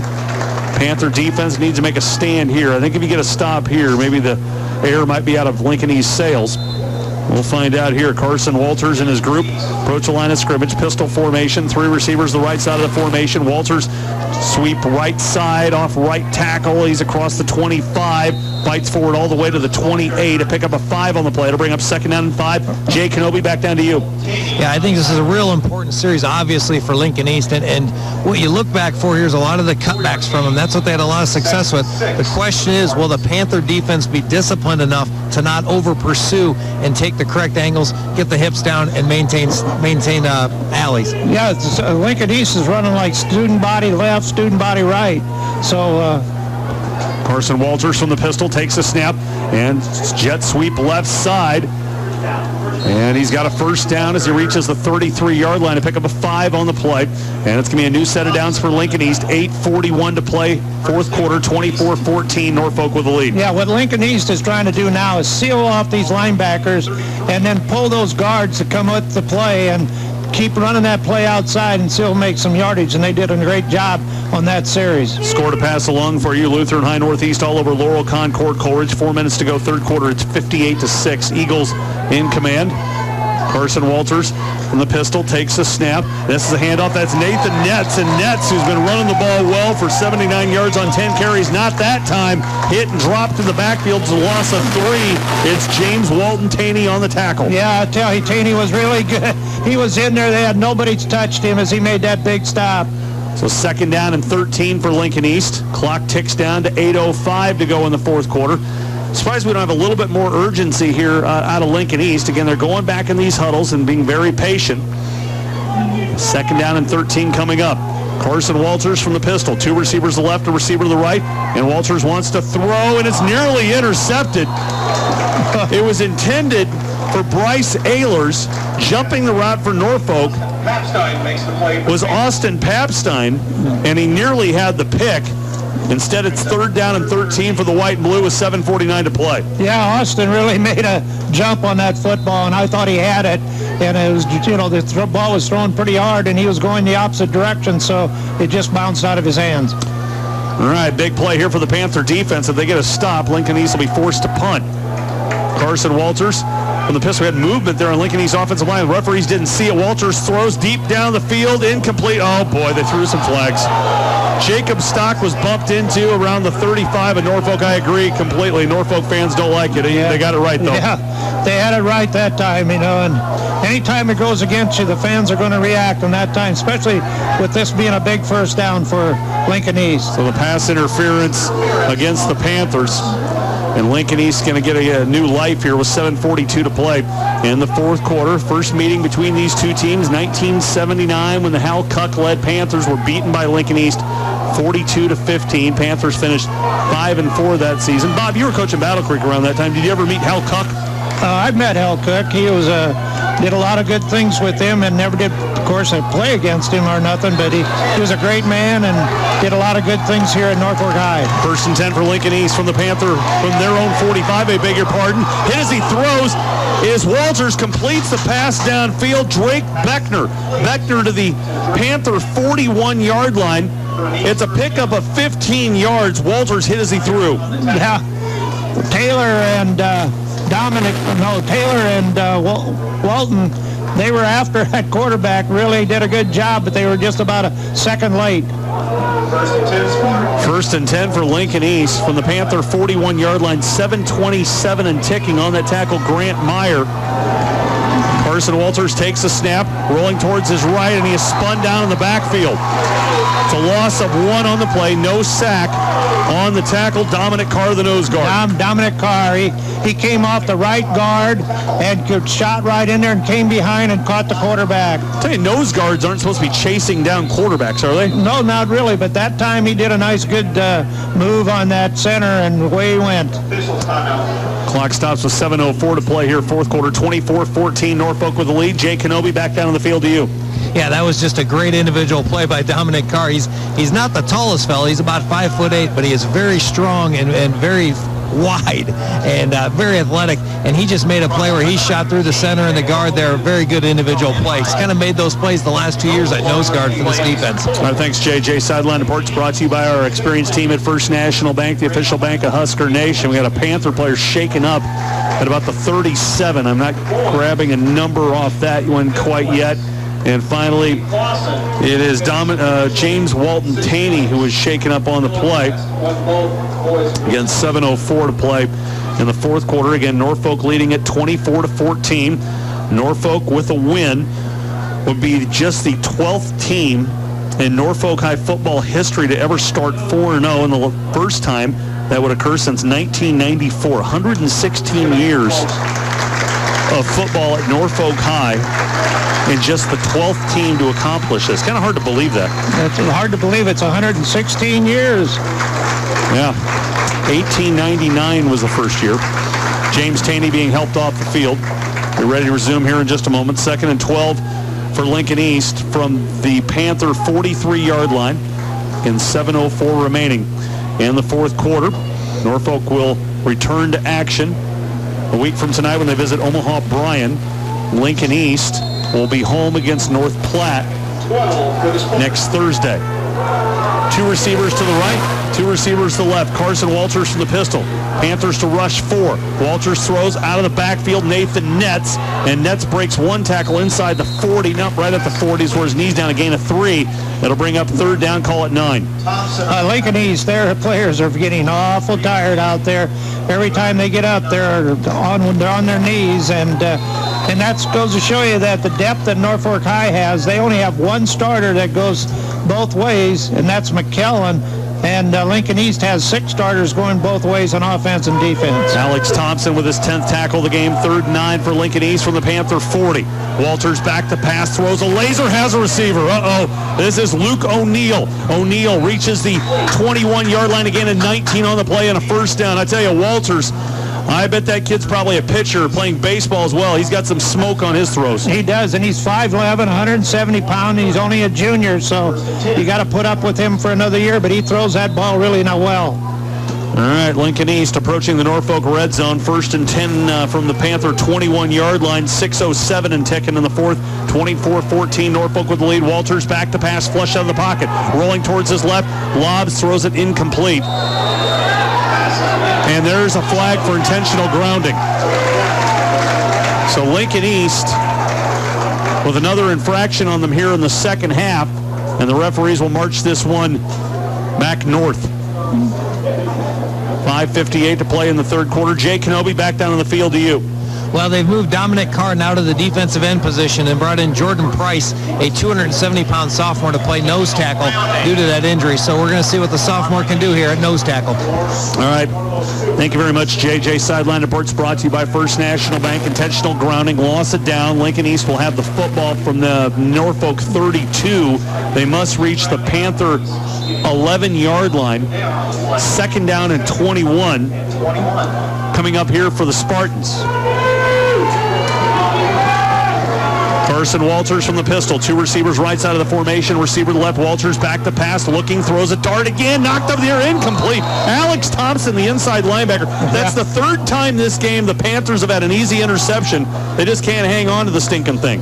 Yeah, Alex Thompson, he's 5'9", 180-pound junior. Had 14.5 tackles and 4 sacks coming into this football game. And nearly had an interception. 3rd down and 21. For Lincoln East from the 32. Now, if you're Coach John Gingery, I don't know how much faith you have in your kicker, John Brady. Would he be able to nail a 49-yarder if needed to? Lincoln East needs 2 scores here in 5:54 to possibly force overtime or maybe win it. Back to pass is Walters. Walters now going to run with it, and he gets to the 24. It's a pickup of 8 yards on the play. From here, it'd be a 41-yard field goal try. We'll see if that's what Coach John Gingery elects to do. It's going to be 4th and long. It's going to be interesting if they have a kicker that can kick that far. I would hope in Class A football that you would have a kicker who can at least trust distance-wise to make a 41-yard field goal. It's 4th and 13. The line of scrimmage is the Norfolk 24, and Lincoln East wants to talk it over. 5:47 to go, 4th quarter. Norfolk 24. Lincoln East 14 on the Pete Sut scoreboard. Back in a moment. Teamwork is the foundation for success in sports and in the business world. Nucor Steel, Bullcraft, Nucor Cold Finish, and Nucor Detailing Center are proud to support our youth, moving forward together to build a stronger tomorrow for all generations. You need Telebeat Wireless high-speed internet if you want the best internet connection around, keeping you up to speed and in the game with the area's top-ranked wireless internet service. Proud sponsors of all area athletes. Telebeat Wireless high-speed internet. Call 371-BEAT. Score to pass along for you from David City. Norfolk Catholic 42, David City High 6 at the end of 3 quarters. Lutheran High Northeast leading Laurel Concord Coleridge 65-6 with 3 minutes to go in the third quarter. An interesting call coming up here for Lincoln East coach John Gingery. 4th and 13 from the Norfolk 24. From here, it'll be a 41-yard field goal try. You need 2 scores, Bob. I would like to think in Class A that you would have enough faith in your kicker to at least get distance-wise a 41-yard field goal. Yeah, I would think so too. And if they could make that, they'd make it a one-possession game, and that'd be pretty important with only 5:47 to go. John Brady is on the field, but he's lining up as a receiver. Lincoln East going to go for it. 4th and 13 from the 24. Walters to throw, pressured, rolling towards his left, throws end zone. Incomplete. It is incomplete. It was intended for Jacob Stock in the end zone.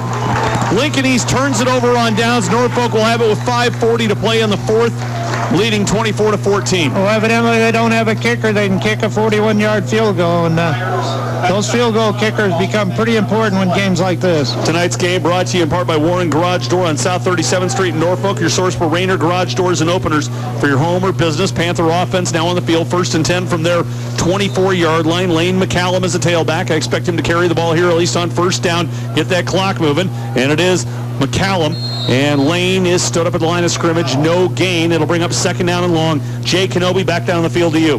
Well, in that play, Bryce Sovereign again came up with the big play. He rolled from his safety position to the corner, and just as the ball was reaching the outstretched hands of the receiver, he popped him, jarring the bar loose. So again, another big play by the second-year starter, Bryce Sovereign. All right, thanks, Jay. Jay's Sideline Reports brought to you by our experienced team at First National Bank. 2nd and 10 for Norfolk from their 24-yard line. Clock evaporating. Approaches 5 minutes. Lane McCallum on that ball carry had no gain. Gunnar Fuelberth takes the snap, and this is reverse left side. That's Aaron Wilkin, the ball carrier. Wilkin to the 28, a pick up a 4. It's going to bring up 3rd down and 6, Bob, and I think Lincoln East is burning a timeout. They will. Timeout taken, Lincoln East. 4:50 to play, 4th quarter. Norfolk 24, Lincoln East 14 on the Pizza Hut scoreboard. Back in a moment. You've got the look. Now get the performance. Let Ag and Industrial Engine Machine customize your street rod, racing engine, or high-performance engines. You'll get higher quality workmanship, competitive prices, Joe Gibbs Hot Rod Oil, and dynamometer testing. 1107 Monroe Avenue in Norfolk. Dr. David Schroeder of Family and Cosmetic Dentistry is committed to dental wellness for patients of all ages. For dental implants, extractions, cosmetic veneers, crowns, bridges, orthodontics, and more. New patients and emergencies are always welcome at Family and Cosmetic Dentistry. Be sure you're listening at the end of the game. Bob, Jay, and I will announce the Norfolk Medical Group player of the game. Norfolk Medical Group, serving the medical needs of your entire family. Located at medical offices north in Norfolk. We'll also announce the Burger King Whopper play of the game. Have it your way at Burger King, South 13th or Benjamin Avenue. 3rd down and 6 for Norfolk from their 28-yard line. 4:50 to play, 4th quarter. Norfolk 24, Lincoln East 14. Gunnar Fuelberth from the pistol formation. 4 receivers set. Lincoln East will rush 4. Fuelberth awaits a snap. There it is. Gunnar wants to throw. Going downfield. Jump ball. It is incomplete. It was intended for Travis Larson. In on the coverage for Lincoln East was David Lay. And the Panthers will be forced to punt on 4th and 6. Bob, do you agree with the long pass play there, or would you like to see him run it, get that clock moving? Well, I think you'd want to run it to get the clock moving, but they've had success throwing the football. They've probably thrown for over 300 yards tonight, so they're going to take their chances. And that Aaron Wilkin on that kind of a reverse play, that was his 2nd carry of the year. Austin Papstein to punt it away. It's a low punt, not a lot of distance. Takes a hop of Norfolk roll, scooped up at the 43 by Lincoln East return man Jared Vogt. Makes one man miss, but the second man gets him. And Norfolk turns it over on downs, obviously, after the punt. 44-yard line for Lincoln East. They're 44. 4:35 to play. Plenty of time here in this ball game. Spartans are going to have to move the ball quickly, though. Yeah, they're definitely going to have to move it. They're going to have to move it in the air. They don't have time to run the football and run the 25 seconds off the clock. So they need a quick touchdown. Norfolk's got to play great defense here on this possession. I'll bet you right now Coach Gingery's wishing he would have given John Brady an attempt that 41-yard field goal now. Yeah. Lincoln East down by 10. Left to right on your radio. Carson Walters from the pistol. 2 receivers to the right, a receiver to the left. Walters back to pass. Pump fake, steps up in the pocket and throws. It is through the hands of Jacob Stock and then nearly caught out of the air by Jared Vogt, but Vogt couldn't bring it into the Panther 35. Panthers catch a break. Yeah, they definitely caught a break because that ball looked like it was going to be complete, and then the ball jumped up and it almost picked off again. Norfolk coach Tom Olson, year number 18 as head coach, a mark of 87 and 81, a win percentage of .518. Lincoln East top man John Gingery.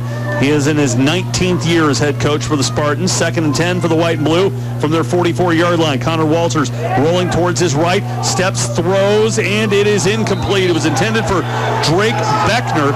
2 players in on the coverage. Norfolk fans are upset, thinking there was offensive pass interference against Beckner, but the ball was tipped. If the ball's tipped, there is no pass interference at that point. No. So 3rd down and 10 coming up here for Lincoln East. Jay Kenobi, quickly down to you. Well, Norfolk High is the last 2 series they've gone with safeties, 2 of them instead of the old traditional 2 corners and a safety. So now they're playing a little bit of, I don't know if it's prevent defense, but it's obviously preventing the long play, which is key at this moment. So 2 safeties and 2 corners to stop that big play on the pass of Lincoln East. All right, thanks, JJ. Sideline Reports brought to you by our experienced team at First National Bank, the official bank of Husker Nation. 4:23 to play 4th quarter. Norfolk 24, Lincoln East 14. Panther defense has not allowed Lincoln East to score here in the second half. 3rd down and 10 for the Spartans from their 44. Carson Walters from the pistol. 3 receivers, the right side of the formation. A receiver to the left. We got movement. Okay, now they're finally set. Now the snap to Walters. Back to pass. Throws a laser across the middle. Incomplete. Looking for Jacob Stock. And it's going to bring up 4th down and 10. Now I think Coach John Gingery's going to have to go for it here. He's got to go for it. And with only 4 minutes and 10 seconds, 18 seconds left here in the ball game, he's down 10 points. He's going to give that ball back to Norfolk here. Walters' last 6 passes have been incomplete. And it's 4th and 18. Lincoln East with the football from their 44-yard line. And this, for all intents and purposes, could be the ball game. 3 receivers right side of the formation. Walters from the pistol. Takes the snap and rolling towards his right. Looking to throw and throws. He has a receiver at the Norfolk 43-yard line. A gain of 13 on the play and a 1st down. The receiver, Drake Breckner. Yeah, that Walters, he's a pretty good quarterback for only being a junior, and he throws a nice football, and the player, they're able to catch his balls, and that which makes him a great quarterback. Yeah, he's had a couple conversions on 4th down on pass plays. One of them was a touchdown. That play was big as well. Josh Cole on the tackle. 1st and 10 for Lincoln East from the Norfolk 43-yard line. Walters rolling towards his left, throws, and it is incomplete. Another opportunity for Norfolk and an interception. Bryce Sovereign, I believe, is the safety, and he got into a collision with Grant Meyer, the cornerback, and the ball falls to the ground. Incomplete. Yeah. 2nd down and 10. Panthers could have put it away right there. Yeah, I think they knocked each other off the ball, you know. But it's a great effort. You just have to play football. You can't make the decisions after the situation. So that time they knocked each other down, and the ball goes incomplete. Carson Walters, 3 receivers left side of the formation. Walters flushed out of the pocket, and he is going to get sacked. Alex Thompson, the inside linebacker, sacks him at the 46-yard line. A loss of 3. It's going to bring up 3rd down and 13. Yeah, that was just like touch football, you know. Norfolk just went through every gap they could find. Thompson now with 11 tackles in the game. 3rd down and 13 for the Spartans from the Panther 46-yard line, approaching 3.5 to play 4th quarter. 24-14, Norfolk with a 10-point advantage. 3 receivers left side of the formation. Carson Walters from the pistol takes the snap, rolling towards his left, throws, and the pass is incomplete. Intended for Jacob Stock. Bryce Sovereign in on the coverage, and it's going to bring up 4th down and 13 with 3:17 to play. I like that Bryce Sovereign. He's really playing great safety back there. He's all over the field. He covers left, he covers right. You have to have great foot speed and good instincts if you can do that. So here's going to be the play of the game. Norfolk can get a stop here.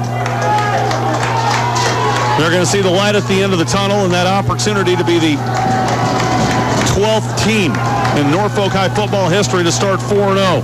Carson Walters from the pistol throws out of the backfield. Nathan Netz is unable to turn the corner. He's brought down the line of scrimmage. No gain. That absolutely did not work. The Spartans turn it over on downs. The Panthers are going to have the football at the 46-yard line. Yeah, it's I'll tell you, all the Panthers have to do now is just keep the football from falling on the ground, and they'll have a victory here, number 4. I expect Panthers to be running the ball here on all 3 downs. Grant Meyer on the stop, 3:09 to play, 24-14, Norfolk with a lead. We'll send it down to Jay Kenobi here in just a moment. Coming up on the Elkhorn Valley Bank and Trust post-game show, Bob and I will talk to Tom Olson. Hopefully we'll get a word with Lincoln East coach John Gingery as well. This is Lane McCallum carrying the ball left side. Lane turns a corner, 45-40. It's a race to the house. 30-yard line, 20. Lane shut down at the 12-yard line.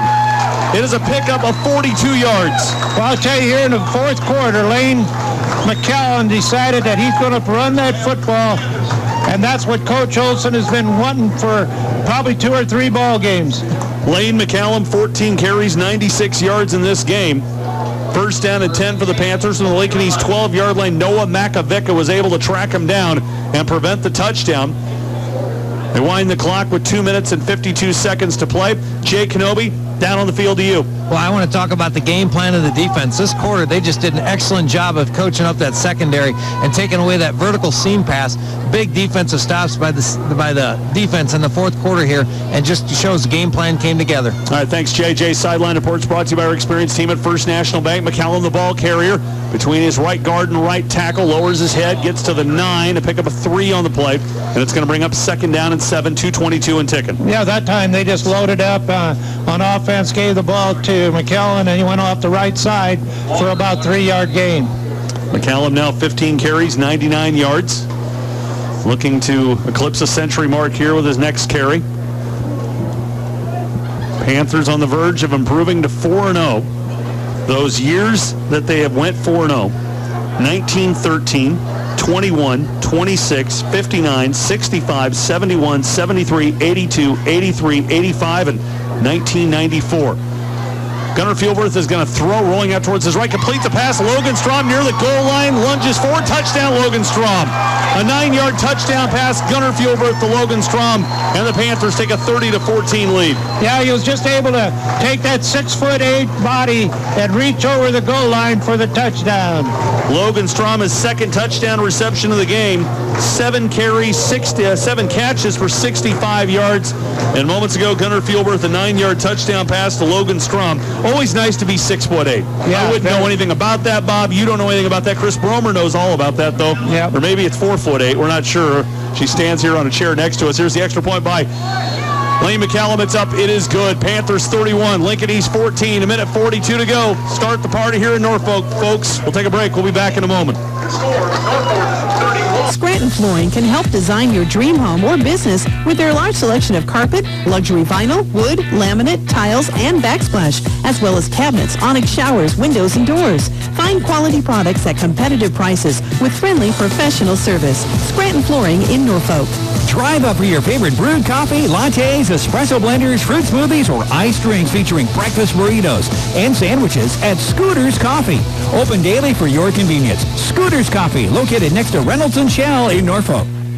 Coming up tonight, we'll have all the scores from all the other games across Northeast Nebraska with scoreboards tonight from 10 till midnight and Saturday morning from 6 to 9 a.m. on our family of stations. Brought to you by Faith Regional Health Services, Wayne State College, Family Health and Sports Medicine, Peterson Ag Systems, and Farm Bureau agent Joe Harrion. Moments ago, Gunnar Fielberth with his 3rd touchdown pass of the game, a 9-yarder to Logan Strom. Strom's 2nd touchdown reception of the game.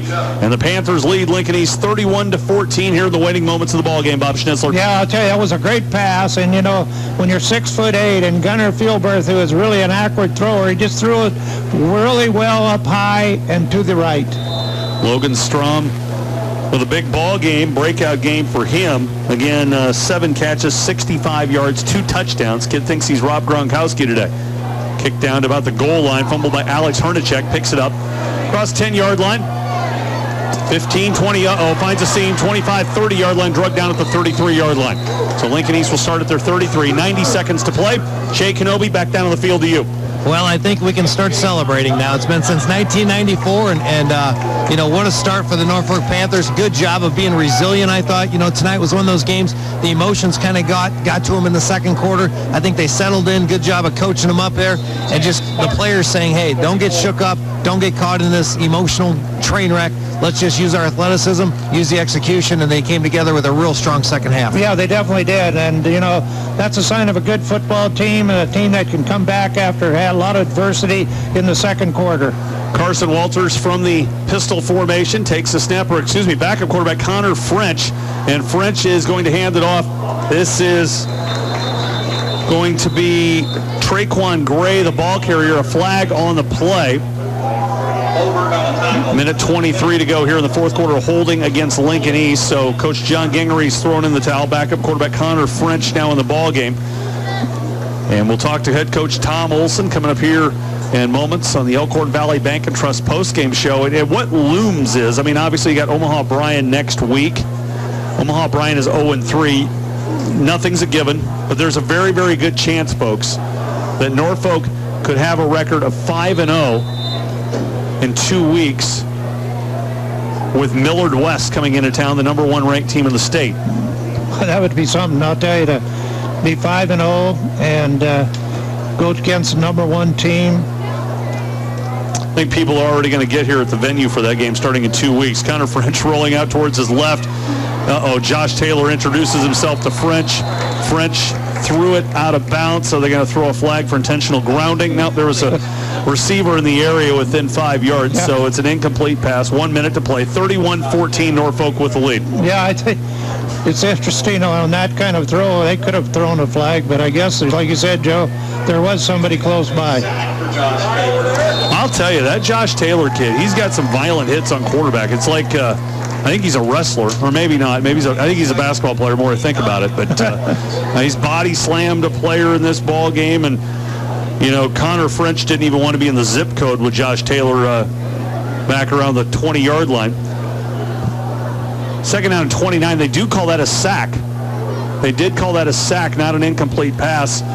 So a bad play. Obviously, that didn't work out for Lincoln East. Handoff, that's Traquan Gray, the ball carrier to the 20. Yeah, they're just trying to run the clock out here and hope they can get out without Norfolk scoring again. I don't think Coach would go after and get another touchdown even if they give the ball up. Traquan Gray with a 6-yard carry.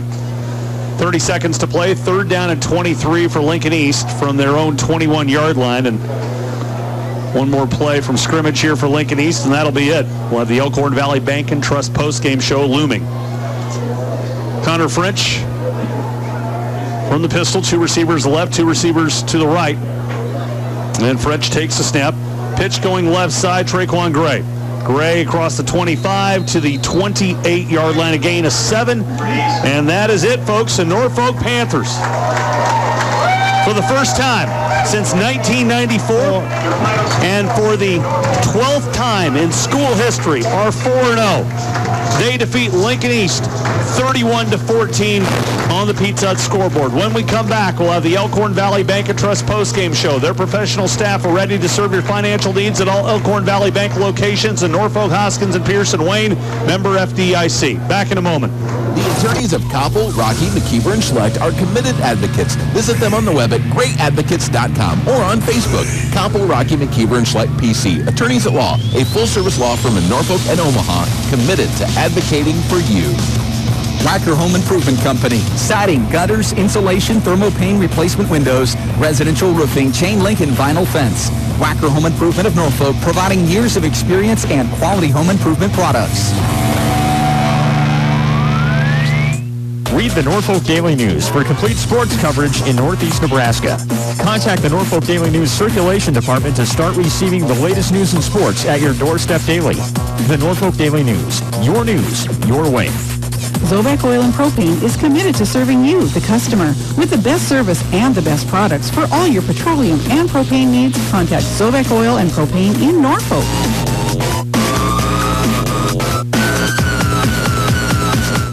After the game, it's Sonic, America's Drive-In. Whether to celebrate sweet victory or to ease defeat, Sonic is there for you with a frozen favorite, food, or a drink. The ultimate drink stop, Sonic in Norfolk. Remember, drinks are always half price during happy hour, every day from 2 to 4. At Midwest Bank, one of their top priorities is supporting local schools and activities in the communities they serve. When you're choosing who you can trust with your next home loan, commercial account, personal savings, or checking account, choose Midwest Bank. Service that builds relationships. Member FDIC. Welcome back, everybody, to Norfolk's Veterans Memorial Field. And right now we have Jay Kenobi standing by with Lincoln East coach John Gingery. Jay? Coach, obviously, third and fourth quarter there, you had some tough situations on not converting on third down. Was that kind of the key to the second half after having her tied up at halftime? Yeah, I mean, they came out and they put some points on the board, and we were forced to do some things that kind of took us out of our comfort zone a little bit, and we were second and long, third and long. We made some mistakes, and they capitalized, put some pressure on us, some great blitzes, and that kind of changed the complexion of the game. What was your thinking on the, when you're down by 10, you had a 41-yard field goal that you could have attempted, you went for it on fourth down. What was kind of your thought process? I've got a young kicker. He's young, and I don't know. I just didn't feel confident they could hit from that range, so that's why we went for it. All right. Thank you very much for your time. You bet. Thank you. That is Jay Kenobi with Lincoln East coach John Gingery as part of the Elkhorn Valley Bank and Trust postgame show. And Elkhorn Valley Bank and Trust, their professional staff are ready to serve your financial needs at all Elkhorn Valley Bank locations in Norfolk, Hoskins, Pearson, Wayne, member FDIC. It is a final. Norfolk has beaten Lincoln East by a final score of 31-14. Let's take a look here at the final statistics for the visiting Lincoln East Spartans. They had 218 yards of total offense, 110 on the ground, 108 through the air. Nathan Netz, 11 carries, 76 yards and a touchdown. Jack Cobb, 8 carries, 11 yards. Connor French, 1 carry, a negative 19. Carson Walters, 18 carries, 34 yards. Alex Hernicek, 1 carry for a negative 5. Traquan Gray, 2 carries, 13 yards. Through the air, Carson Walters finished 10 of 26 for 108 yards, a touchdown, and 3 interceptions. Nathan Netz caught a ball, 2 balls for 3 yards. Jack Cobb a catch for 5 yards. Luke O'Neill a catch for 19 yards. Jacob Stocka, 1 catch, 30 yards, that being a touchdown. Jared Vogt a catch for 5 yards. Adam Neiman a catch for 11 yards. Drake Beckner caught 3 balls for 35 yards. Again, 218 yards of total offense for Lincoln East. And here in just a moment, we'll talk to Norfolk High football coach Tom Olson. Again, the Panthers win it by a final score of 31-14. And right now we got Coach Olson standing by. Coach Olson, congratulations on the win tonight. Thanks, Joe. Well, your overall thoughts on the victory? Well, I just thought we grew up an awful lot that second half. We had a lot of things that went on that just it was very frustrating. I thought we hurt ourselves a lot with penalties and things, and then the second half we had a couple penalties again, but I thought they were a different kind of penalty. I thought they were more aggressive penalties, more part of the play of the game, and not lazy feet and lazy play. And so I was really pleased with that. I thought our defense just, again, did a phenomenal job. They were tested there many times and gave up some yards, gave up some 4th and longs and some 3rd and longs, and came back and made some great plays. I don't think I've ever seen that many interceptions that were that close. I think we had about 5 of them that went in our hands and out of them.